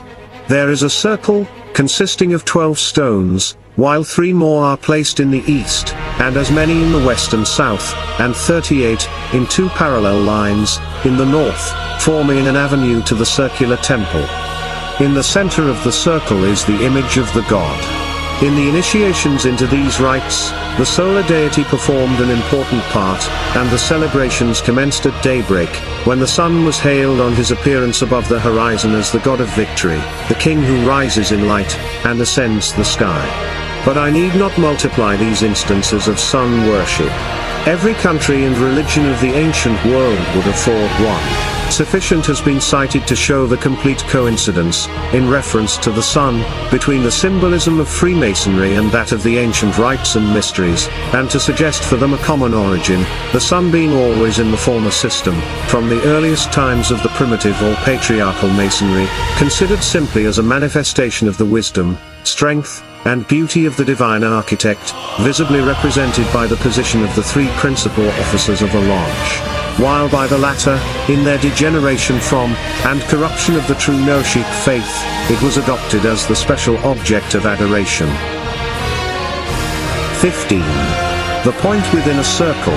The point within a circle is another symbol of great importance in Freemasonry, and commands peculiar attention in this connection with the ancient symbolism of the universe and the solar orb. Everybody who has read a Masonic monitor is well acquainted with the usual explanation of this symbol. We are told that the point represents an individual brother, the circle the boundary line of his duty to God and man, and the two perpendicular parallel lines the patron saints of the order St. John the Baptist and St. John the Evangelist. Now, this explanation, trite and meager as it is, may do very well for the exoteric teaching of the order, but the question at this time is, not how it has been explained by modern lecturers and Masonic system makers, but what was the ancient interpretation of the symbol, and how should it be read as a sacred hieroglyphic in reference to the true philosophic system which constitutes the real essence and character of Freemasonry. Perfectly to understand this symbol, I must refer, as a preliminary matter, to the worship of the phallus, a peculiar modification of sun worship, which prevailed to a great extent among the nations of antiquity.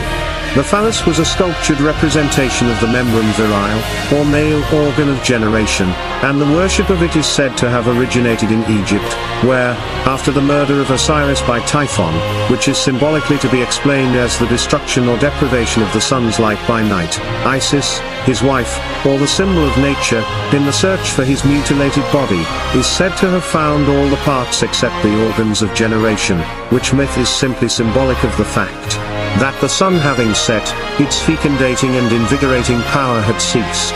The phallus, therefore, as the symbol of the male generative principle, was very universally venerated among the ancients, and that too as a religious rite, without the slightest reference to any impure or lascivious application.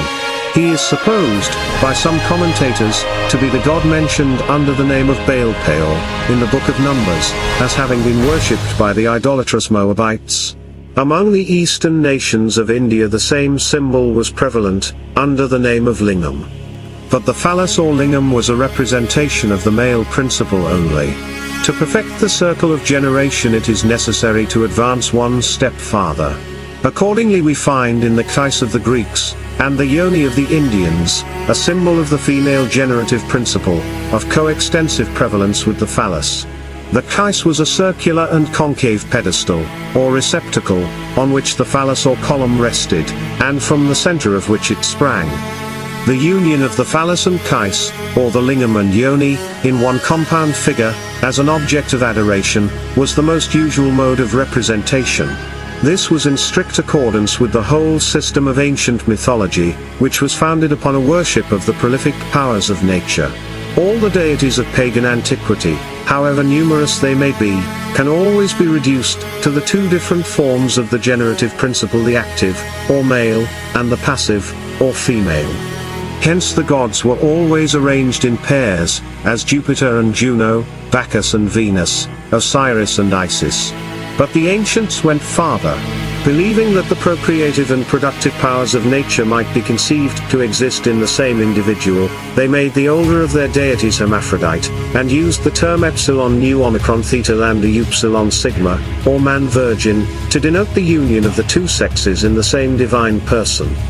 Thus, in one of the Orphic hymns, we find this line: zeta epsilon sigma rho sigma eta nu gamma nu epsilon tau omicron, zeta epsilon sigma mu beta rho omicron tau omicron sigma pi lambda epsilon tau omicron nu mu phi eta. Jove was created a male and an unspotted virgin. And Plutarch, in his tract on Isis and Osiris, says, God, who is a male and female intelligence, being both life and light, brought forth another intelligence, the creator of the world. Now, this hermaphrodism of the supreme divinity was again supposed to be represented by the sun, which was the male generative energy, and by nature, or the universe, which was the female prolific principle. And this union was symbolized in different ways, but principally by the point within the circle, the point indicating the sun, and the circle the universe, invigorated and fertilized by his generative rays. And in some of the Indian cave temples, this illusion was made more manifest by the inscription of the signs of the zodiac on the circle. So far, then, we arrive at the true interpretation of the Masonic symbolism of the point within the circle. It is the same thing, but under a different form, as the Master and Wardens of a lodge. The Master and Wardens are symbols of the sun, the lodge of the universe, or world, just as the point is the symbol of the same sun, and the surrounding circle of the universe. But the two perpendicular parallel lines remain to be explained. Everyone is familiar with the very recent interpretation, that they represent the two saints John, the Baptist and the Evangelist. But this modern exposition must be abandoned, if we desire to obtain the true ancient signification. In the first place, we must call to mind the fact that, at two particular points of his course, the sun is found in the zodiacal signs of Cancer and Capricorn. These points are astronomically distinguished as the summer and winter solstice. When the sun is in these points, he has reached his greatest northern and southern declination, and produces the most evident effects on the temperature of the seasons, and on the length of the days and nights. These points, if we suppose the circle to represent the sun's apparent course, will be indicated by the points where the parallel lines touch the circle, or, in other words, the parallels will indicate the limits of the sun's extreme northern and southern declination, when he arrives at the solstitial points of Cancer and Capricorn. But the days when the sun reaches these points are, respectively, the 21st of June and the 22nd of December, and this will account for their subsequent application to the two saints John, whose anniversaries have been placed by the Church near those days. 16. The covering of the lodge. The covering of the lodge is another, and must be our last reference to this symbolism of the world or the universe. The mere mention of the fact that this covering is figuratively supposed to be a clouded canopy, or the firmament, on which the host of stars is represented, will be enough to indicate the continued allusion to the symbolism of the world. The lodge, as a representative of the world, is of course supposed to have no other roof than the heavens, and it would scarcely be necessary to enter into any discussion on the subject, were it not that another symbol, the theological ladder, is so intimately connected with it, that the one naturally suggests the other. Now, this mystic ladder, which connects the ground floor of the lodge with its roof or covering, is another important and interesting link, which binds with one common chain, the symbolism and ceremonies of Freemasonry, and the symbolism and rites of the ancient initiations. This mystical ladder, which in Masonry is referred to the theological ladder, which Jacob in his vision saw, reaching from earth to heaven, was widely dispersed among the religions of antiquity, where it was always supposed to consist of 7 rounds or steps. For instance, in the mysteries of Mithras, in Persia, where there were 7 stages or degrees of initiation, there was erected in the temples, or rather caves, for it was in them that the initiation was conducted, a high ladder, of 7 steps or gates, each of which was dedicated to one of the planets, which was typified by one of the metals, the topmost step representing the sun, so that, beginning at the bottom, we have Saturn represented by lead, Venus by tin, Jupiter by brass, Mercury by iron, Mars by a mixed metal, the Moon by silver, and the Sun by gold, the whole being a symbol of the sidereal progress of the solar orb through the universe. In the mysteries of Brahma we find the same reference to the ladder of 7 steps, but here the names were different, although there was the same allusion to the symbol of the universe. The 7 steps were emblematical of the 7 worlds which constituted the Indian universe. The lowest was the earth, the second, the world of re-existence, the third, heaven, the fourth, the middle world, or intermediate region between the lower and upper worlds, the fifth, the world of births, in which souls are again born, the sixth, the mansion of the blessed, and the seventh, or topmost round, the sphere of truth, the abode of Brahma, he himself being but a symbol of the sun, and hence we arrive once more at the Masonic symbolism of the universe and the solar orb. Dr. Oliver thinks that in the Scandinavian mysteries he has found the mystic ladder in the sacred tree Drazel, but here the reference to the septenary division is so imperfect, or at least abstruse, that I am unwilling to press it into our catalogue of coincidences, although there is no doubt that we shall find in this sacred tree the same allusion as in the ladder of Jacob, to an ascent from earth, where its roots were planted, to heaven, where its branches expanded. Which ascent being but a change from mortality to immortality, from time to eternity, was the doctrine taught in all the initiations. The ascent of the ladder or of the tree was the ascent from life here to life hereafter, from earth to heaven.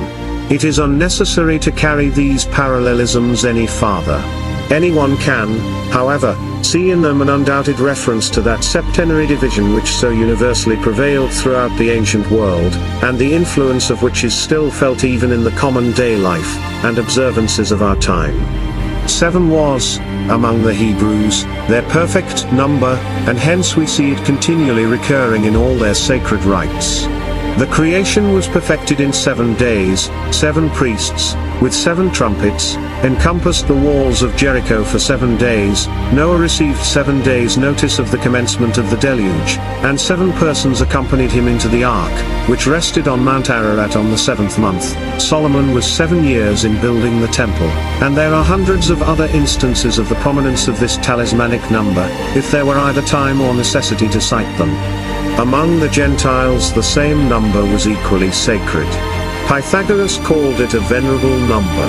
The septenary division of time into weeks of 7 days, although not universal, as has been generally supposed, was sufficiently so to indicate the influence of the number.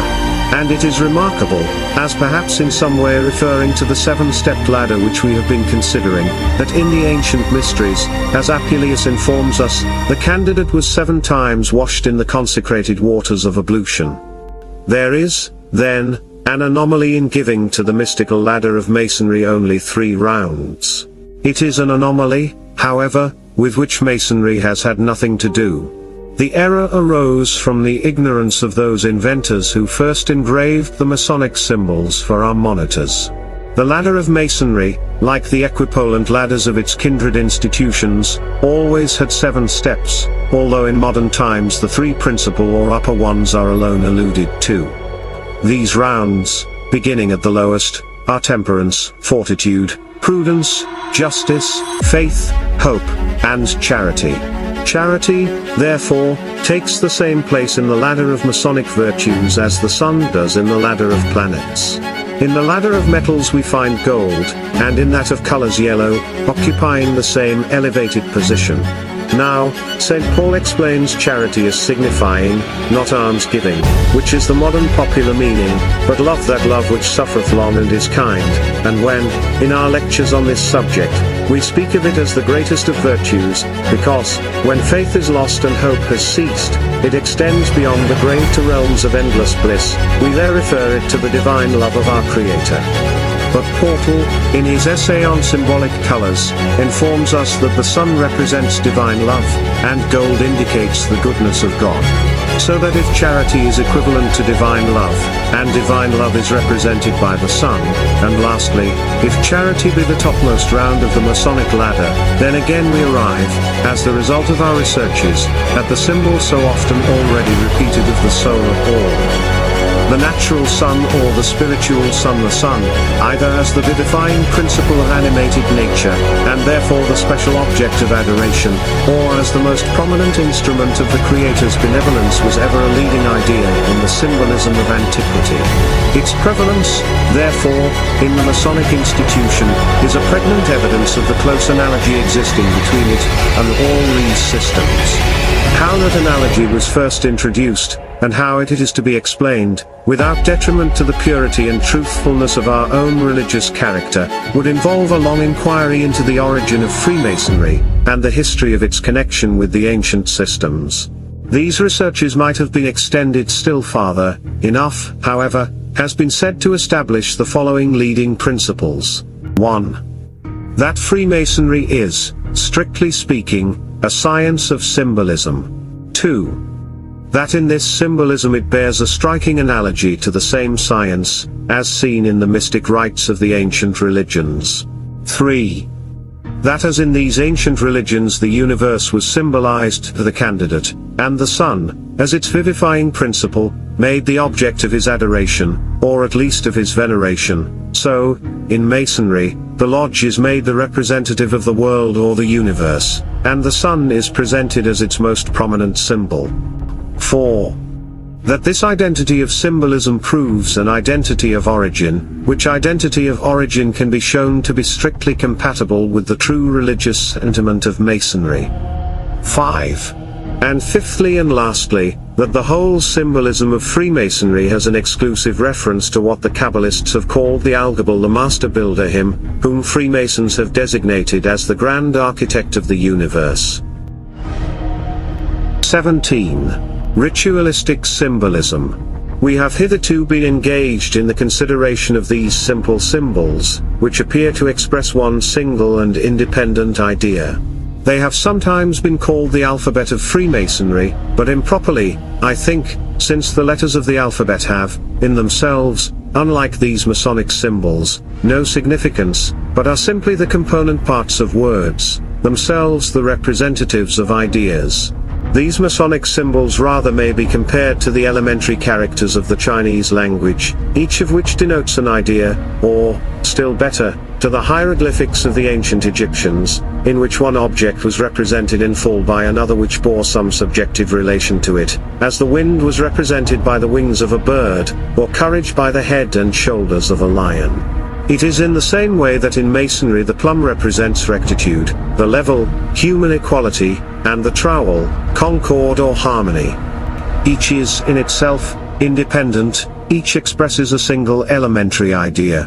But we now arrive at a higher division of Masonic symbolism, which, passing beyond these tangible symbols, brings us to those which are of a more abstruse nature, and which, as being developed in a ceremonial form, controlled and directed by the ritual of the order, may be designated as the ritualistic symbolism of Freemasonry. It is to this higher division that I now invite attention, and for the purpose of exemplifying the definition that I have given, I shall select a few of the most prominent and interesting ceremonies of the ritual. Our first researches were into the symbolism of objects, our next will be into the symbolism of ceremonies. In the explanations which I shall venture to give of this ritualistic symbolism, or the symbolism of ceremonies, a reference will constantly be made to what has so often already been alluded to, namely, to the analogy existing between the system of Freemasonry and the ancient rites and mysteries, and hence we will again develop the identity of their origin. Each of the degrees of ancient craft masonry contains some of these ritualistic symbols. The lessons of the whole order are, indeed, veiled in their allegoric clothing, but it is only to the most important that I can find opportunity to refer. Such, among others, are the rites of discalciation, of investiture, of circumambulation, and of entrusting. Each of these will furnish an appropriate subject for consideration. 18. The rite of discalciation. The rite of discalciation, or uncovering the feet on approaching holy ground, is derived from the Latin word discalcere, to pluck off one's shoes. The usage has the prestige of antiquity and universality in its favor. That it not only very generally prevailed, but that its symbolic signification was well understood in the days of Moses, we learn from that passage of Exodus where the angel of the Lord, at the burning bush, exclaims to the patriarch, "Draw not nigh hither, put off thy shoes from off thy feet, for the place whereon thou standest is holy ground." Clarke thinks it is from this command that the Eastern nations have derived the custom of performing all their acts of religious worship with bare feet. but it is much more probable that the ceremony was in use long anterior to the circumstance of the burning bush, and that the Jewish lawgiver at once recognized it as a well-known sign of reverence. Bishop Patrick entertains this opinion, and thinks that the custom was derived from the ancient patriarchs, and was transmitted by a general tradition to succeeding times. Abundant evidence might be furnished from ancient authors of the existence of the custom among all nations, both Jewish and Gentile. A few of them, principally collected by Dr. Meader, must be curious and interesting. The direction of Pythagoras to his disciples was in these words: Alpha nu upsilon pi delta eta tau omicron sigma theta epsilon alpha iota pi rho sigma upsilon nu epsilon iota, that is, offer sacrifice and worship with thy shoes off. Justin Martyr says that those who came to worship in the sanctuaries and temples of the Gentiles were commanded by their priests to put off their shoes.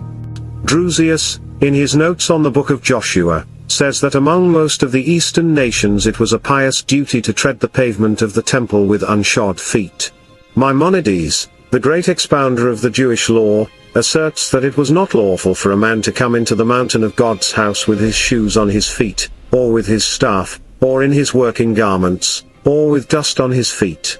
Rabbi Solomon, commenting on the command in Leviticus 19:30, "Ye shall reverence my sanctuary," makes the same remark in relation to this custom.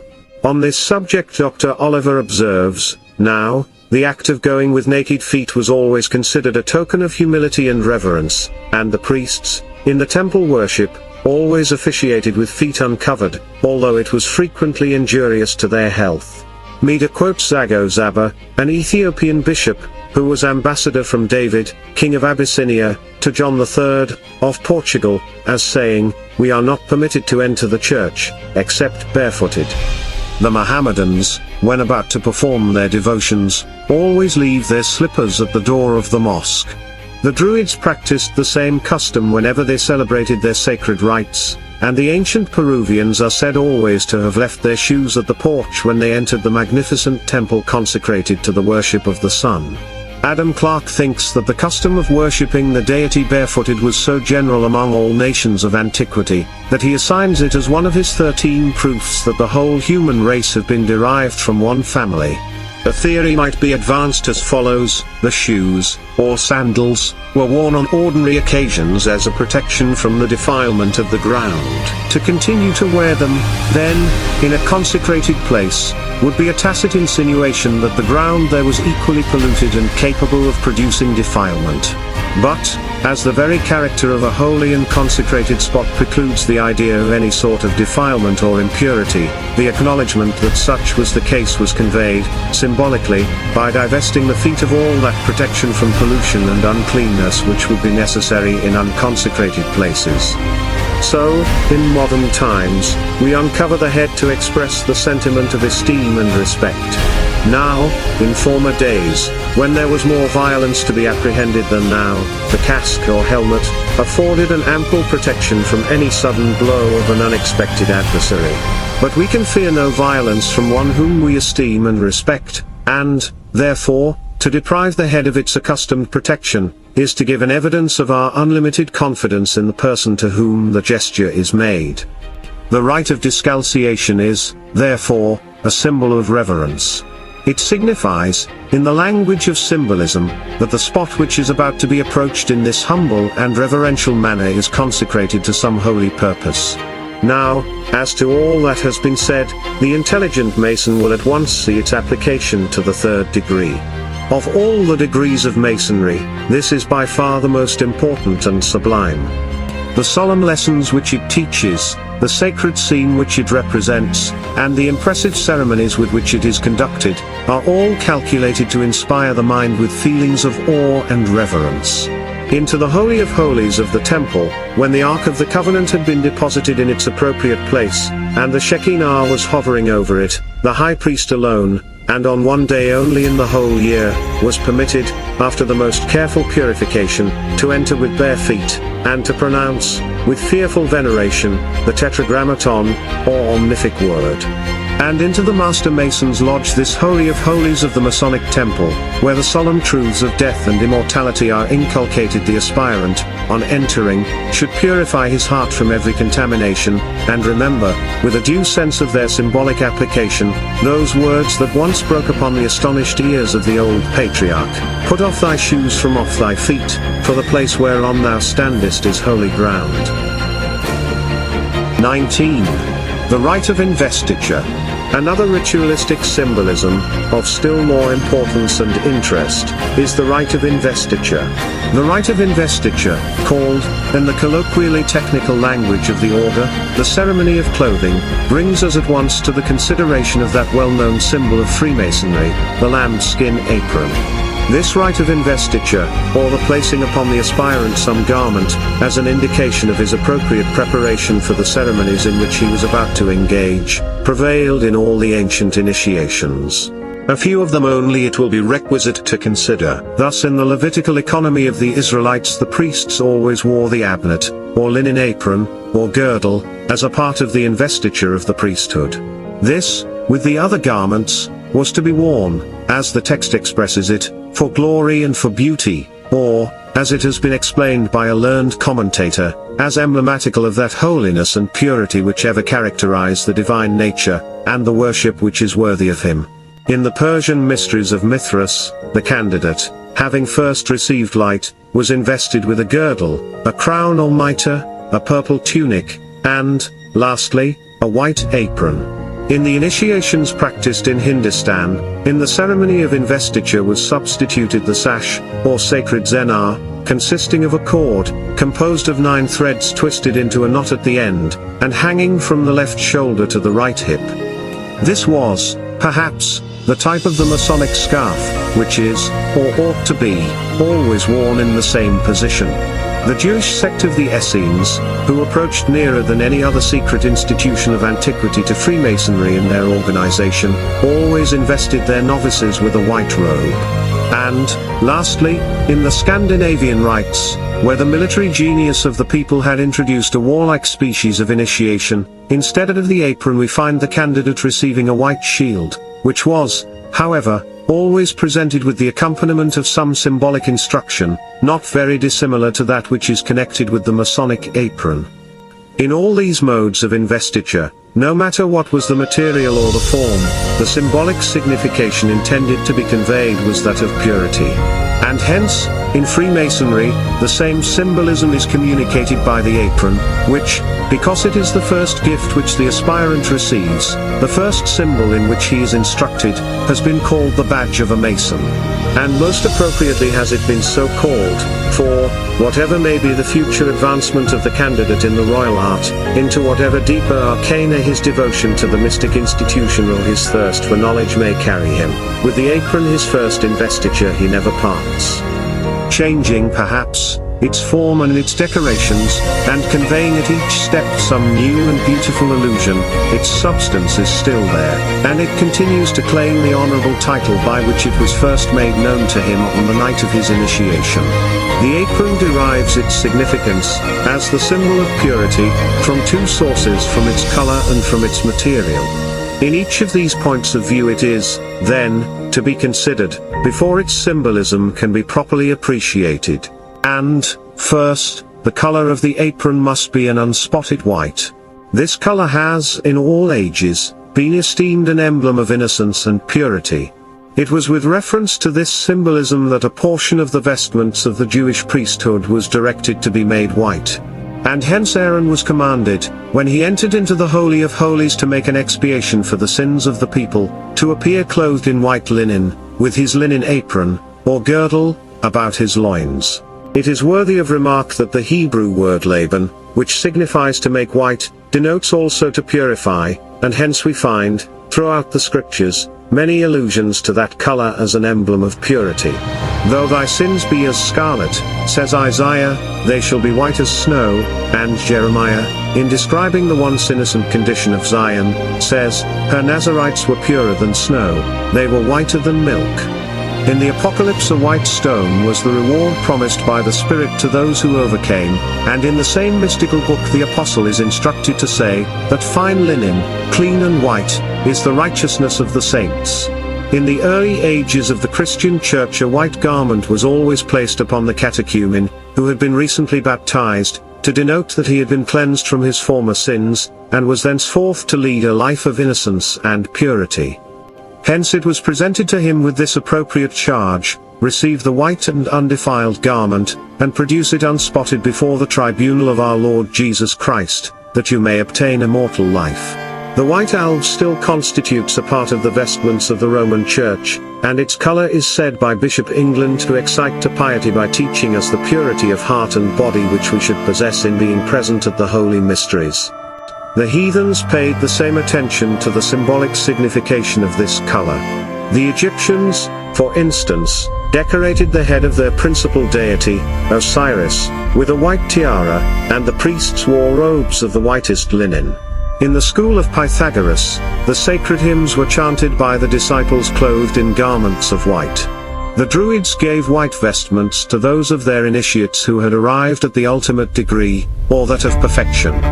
And this was intended, according to their ritual, to teach the aspirant that none were admitted to that honor but such as were cleansed from all impurities, both of body and mind. In all the mysteries and religions rites of the other nations of antiquity the same use of white garments was observed.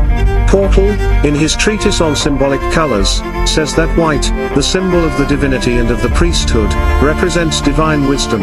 Applied to a young girl, it denotes virginity; to an accused person, innocence; to a judge, justice; and he adds what in reference to its use in masonry will be peculiarly appropriate, that, as a characteristic sign of purity, it exhibits a promise of hope after death.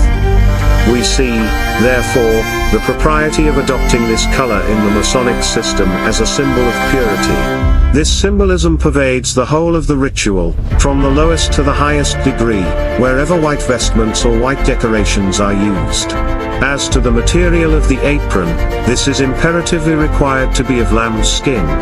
No other substance, such as linen, silk, or satin, could be substituted without entirely destroying the symbolism of the vestment.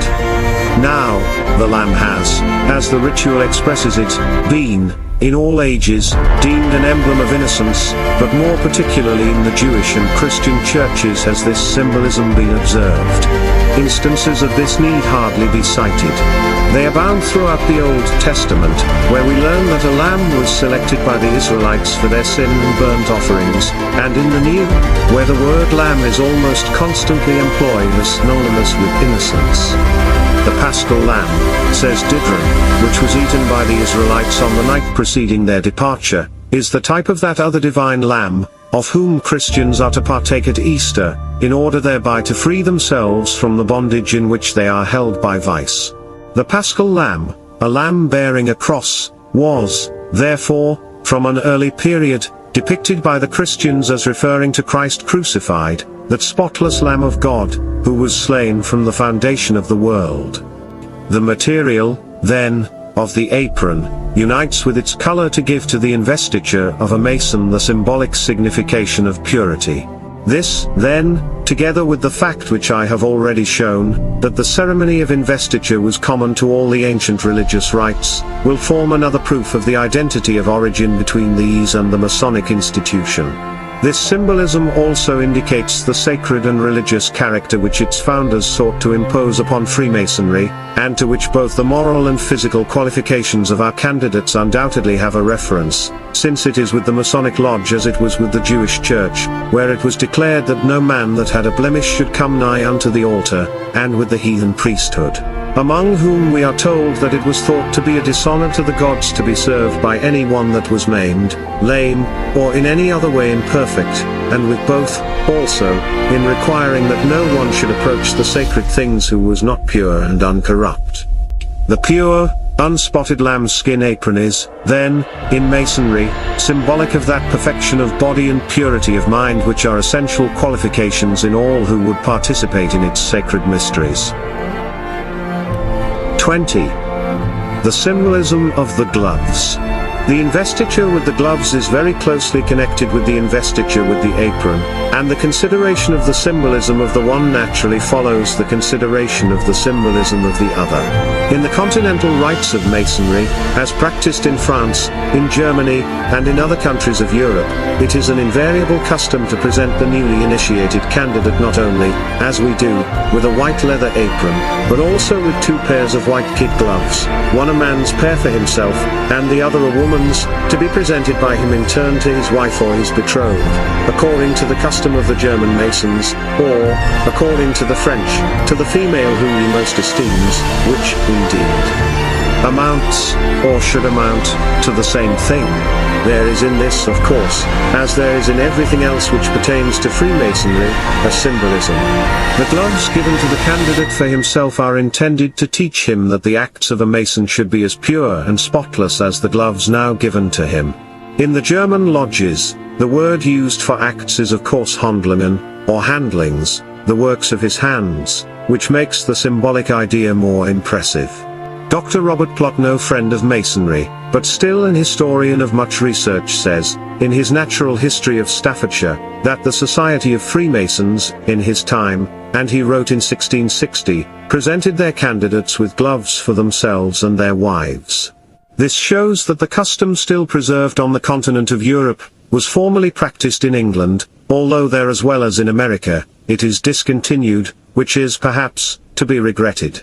But although the presentation of the gloves to the candidate is no longer practiced as a ceremony in England or America, yet the use of them as a part of the proper professional clothing of a Mason in the duties of the lodge, or in processions, is still retained, and in many well-regulated lodges the members are almost as regularly clothed in their white gloves as in their white aprons. The symbolism of the gloves, it will be admitted, is, in fact, but a modification of that of the apron. They both signify the same thing, both are elusive to a purification of life. Who shall ascend, says the psalmist, into the hill of the Lord? Or who shall stand in his holy place? He that hath clean hands and a pure heart. The apron may be said to refer to the pure heart, the gloves to the clean hands. Both are significant of purification, of that purification which was always symbolized by the ablution which preceded the ancient initiations into the sacred mysteries. But while our American and English Masons have adhered only to the apron, and rejected the gloves as a Masonic symbol, the latter appear to be far more important in symbolic science, because the allusions to pure or clean hands are abundant in all the ancient writers. Hands, says Weems in his Clavis Symbolica, are the symbols of human actions, pure hands are pure actions, unjust hands are deeds of injustice. There are numerous references in sacred and profane writers to this symbolism. The washing of the hands has the outward sign of an internal purification. Hence the psalmist says, I will wash my hands in innocence, and I will encompass thine altar, Jehovah. In the ancient mysteries the washing of the hands was always an introductory ceremony to the initiation, and, of course, it was used symbolically to indicate the necessity of purity from crime as a qualification of those who sought admission into the sacred rites, and hence on a temple in the island of Crete this inscription was placed, Cleanse your feet, wash your hands, and then enter. Indeed, the washing of hands, as symbolic of purity, was among the ancients a peculiarly religious rite. No one dared to pray to the gods until he had cleansed his hands. Thus Homer makes Hector say, Chi epsilon rho sigma delta nu pi tau omicron iota sigma iota nu delta iota lambda epsilon beta epsilon iota nu zeta omicron mu alpha iota. Iliad, Vi. 266. I dread with unwashed hands to bring my incensed wine to Jove an offering.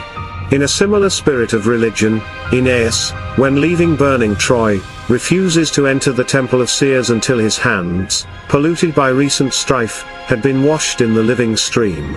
Mi bello e tanto digressum et sidri senti, et recter nephos, donic mi flum in vivo obuero. N. 2. 718. In me, now fresh from war and recent strife, 'tis impious the sacred things to touch till in the living stream myself I bathe.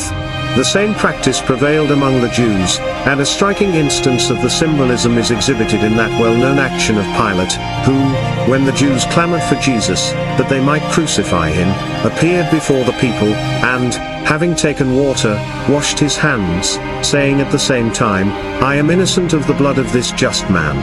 See ye to it. In the Christian Church of the Middle Ages, gloves were always worn by bishops or priests when in the performance of ecclesiastical functions. They were made of linen, and were white, and Durandus, a celebrated ritualist, says that by the white gloves were denoted chastity and purity, because the hands were thus kept clean and free from all impurity. There is no necessity to extend examples any further. There is no doubt that the use of the gloves in Masonry is a symbolic idea borrowed from the ancient and universal language of symbolism, and was intended, like the apron, to denote the necessity of purity of life. We have thus traced the gloves and the apron to the same symbolic source. Let us see if we cannot also derive them from the same historic origin. The apron evidently owes its adoption in Freemasonry to the use of that necessary garment by the operative Masons of the Middle Ages. It is one of the most positive evidences, indeed we may say, absolutely, the most tangible evidence of the derivation of a speculative science from an operative art.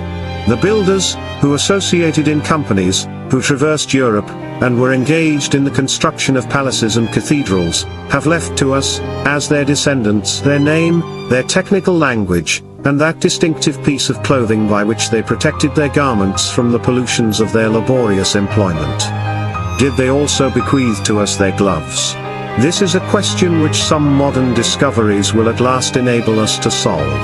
M. Diderot, in his Annales Archéologiques, presents us with an engraving, copied from the painted glass of a window in the Cathedral of Chartres, in France. The painting was executed in the 13th century, and represents a number of operative masons at work. 3 of them are adorned with laurel crowns. May not these be intended to represent the 3 officers of a lodge? All of the masons wear gloves. M. Diderot remarks that in the old documents which he has examined, mention is often made of gloves which are intended to be presented to masons and stonecutters. In a subsequent number of the Annales, he gives the following 3 examples of this fact. In the year 1331, the Chatelain of Villens, in Douaumous, bought a considerable quantity of gloves, to be given to the workmen, in order, as it is said, to shield their hands from the stone and lime. In October, 1383, as he learns from a document of that period, 3 dozen pairs of gloves were bought and distributed to the masons when they commenced the buildings at the Chartreuse of Dijon. And, lastly, in 1486 or 1487, 22 pair of gloves were given to the masons and stonecutters who were engaged in work at the city of Amiens. It is thus evident that the builders, the operative masons of the Middle Ages, wore gloves to protect their hands from the effects of their work. It is equally evident that the speculative masons have received from their operative predecessors the gloves as well as the apron, both of which, being used by the latter for practical uses, have been, in the spirit of symbolism, appropriated by the former to a more noble and glorious purpose. 21. The rite of circumambulation. The rite of circumambulation will supply us with another ritualistic symbol, in which we may again trace the identity of the origin of Freemasonry with that of the religious and mystical ceremonies of the ancients. Circumambulation is the name given by sacred archaeologists to that religious rite in the ancient initiations which consisted in a formal procession around the altar, or other holy and consecrated object. The prevalence of this rite among the ancients appears to have been universal, and it originally, as I shall have occasion to show, alluded to the apparent course of the sun in the firmament, which is from east to west by the way of the south. In ancient Greece, when the priests were engaged in the rites of sacrifice, they and the people always walked 3 times around the altar while chanting a sacred hymn or ode. Sometimes, while the people stood around the altar, the rite of circumambulation was performed by the priest alone, who, turning towards the right hand, went around it, and sprinkled it with meal and holy water. In making this circumambulation, it was considered absolutely necessary that the right side should always be next to the altar, and consequently, that the procession should move from the east to the south, then to the west, next to the north, and afterwards to the east again. It was in this way that the apparent revolution was represented. This ceremony the Greeks called moving epsilon delta epsilon xi iota alpha epsilon mu delta epsilon xi iota alpha, from the right to the right, which was the direction of the motion, and the Romans applied to it the term dextravorsum, or dextrorsum, which signifies the same thing. Thus Plautus makes Palinurus, a character in his comedy of Caeculeo, say, "If you would do reverence to the gods, you must turn to the right hand." Gronovius, in commenting on this passage of Plautus, says, "In worshipping and praying to the gods they were accustomed to turn to the right hand." A hymn of Callimachus has been preserved, which is said to have been chanted by the priests of Apollo at Delos, while performing this ceremony of circumambulation, the substance of which is, "We imitate the example of the sun, and follow his benevolent course." It will be observed that this circumambulation around the altar was accompanied by the singing or chanting of a sacred ode. Of the three parts of the ode, the strophe, the antistrophe, and the epode, each was to be sung at a particular part of the procession. The analogy between this chanting of an ode by the ancients and the recitation of a passage of scripture in the Masonic circumambulation will be at once apparent. Among the Romans, the ceremony of circumambulation was always used in the rites of sacrifice, of expiation or purification. Thus Virgil describes Corynasus as purifying his companions, at the funeral of Mesinos, by passing 3 times around them while aspersing them with the lustral waters, and to do so conveniently, it was necessary that he should have moved with his right hand towards them. Idem terras socios pura circumtulit under, spargens raw levi et ramo felicis olive. N. Vi. 229. Thrice with pure water compassed he the crew, sprinkling, with olive branch, the gentle dew. In fact, so common was it to unite the ceremony of circumambulation with that of expiation or purification, or, in other words, to make a circuitous procession, in performing the latter rite, that the term lustrare, whose primitive meaning is to purify, came at last to be synonymous with circuire, to walk round anything, and hence a purification and a circumambulation were often expressed by the same word. Among the Hindus, the same rite of circumambulation has always been practiced. As an instance, we may cite the ceremonies which are to be performed by a Brahmin upon first rising from bed in the morning, an accurate account of which has been given by Mr. Colebrook in the Asiatic Researches. The priest, having first adored the sun while directing his face to the east, then walks towards the west by the way of the south, saying, at the same time, "I follow the course of the sun," which he thus explains, "As the sun in his course moves round the world by the way of the south, so do I follow that luminary, to obtain the benefit arising from a journey round the earth by the way of the south." Lastly, I may refer to the preservation of this rite among the Druids, whose mystical dance around the cairn, or sacred stones, was nothing more nor less than the rite of circumambulation. On these occasions the priest always made 3 circuits, from east to west, by the right hand, around the altar or cairn, accompanied by all the worshippers. And so sacred was the rite once considered, that we learn from Toland that in the Scottish Isles, once a principal seat of the Druidical religion, the people never come to the ancient sacrificing and fire-hallowing cairns, but they walk 3 times around them, from east to west, according to the course of the sun. This sanctified tour, or round by the south, he observes, is called Jashal, as the contrary, or unhallowed one by the north, is called Tuafal. And he further remarks, that this word Jashal was derived from Dis, the right, understanding hand, and soil, one of the ancient names of the sun, the right hand in this round being ever next the heap.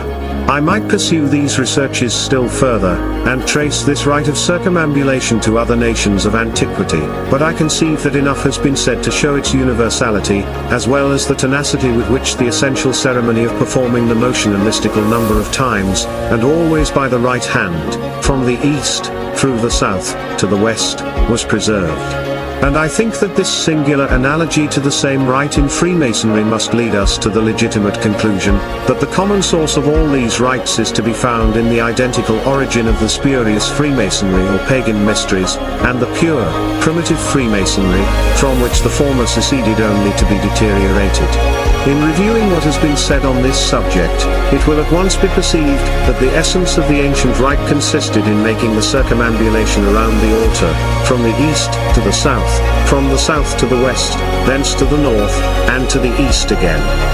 Now, in this the Masonic rite of circumambulation strictly agrees with the ancient one. But this circuit by the right hand, it is admitted, was done as a representation of the sun's motion. It was a symbol of the sun's apparent course around the earth. And so, then, here again we have in Masonry that old and often repeated allusion to sun worship, which has already been seen in the officers of a lodge, and in the point within a circle.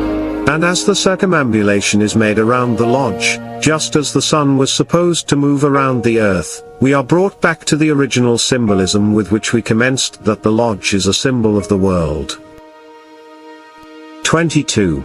The rite of entrusting, and the symbolism of light. The rite of entrusting, to which we are now to direct our attention, will supply us with many important and interesting symbols. There is an important period in the ceremony of Masonic initiation, when the candidate is about to receive a full communication of the mysteries through which he has passed, and to which the trials and labors which he has undergone can only entitle him. This ceremony is technically called the rite of entrusting, because it is then that the aspirant begins to be entrusted with that for the possession of which he was seeking.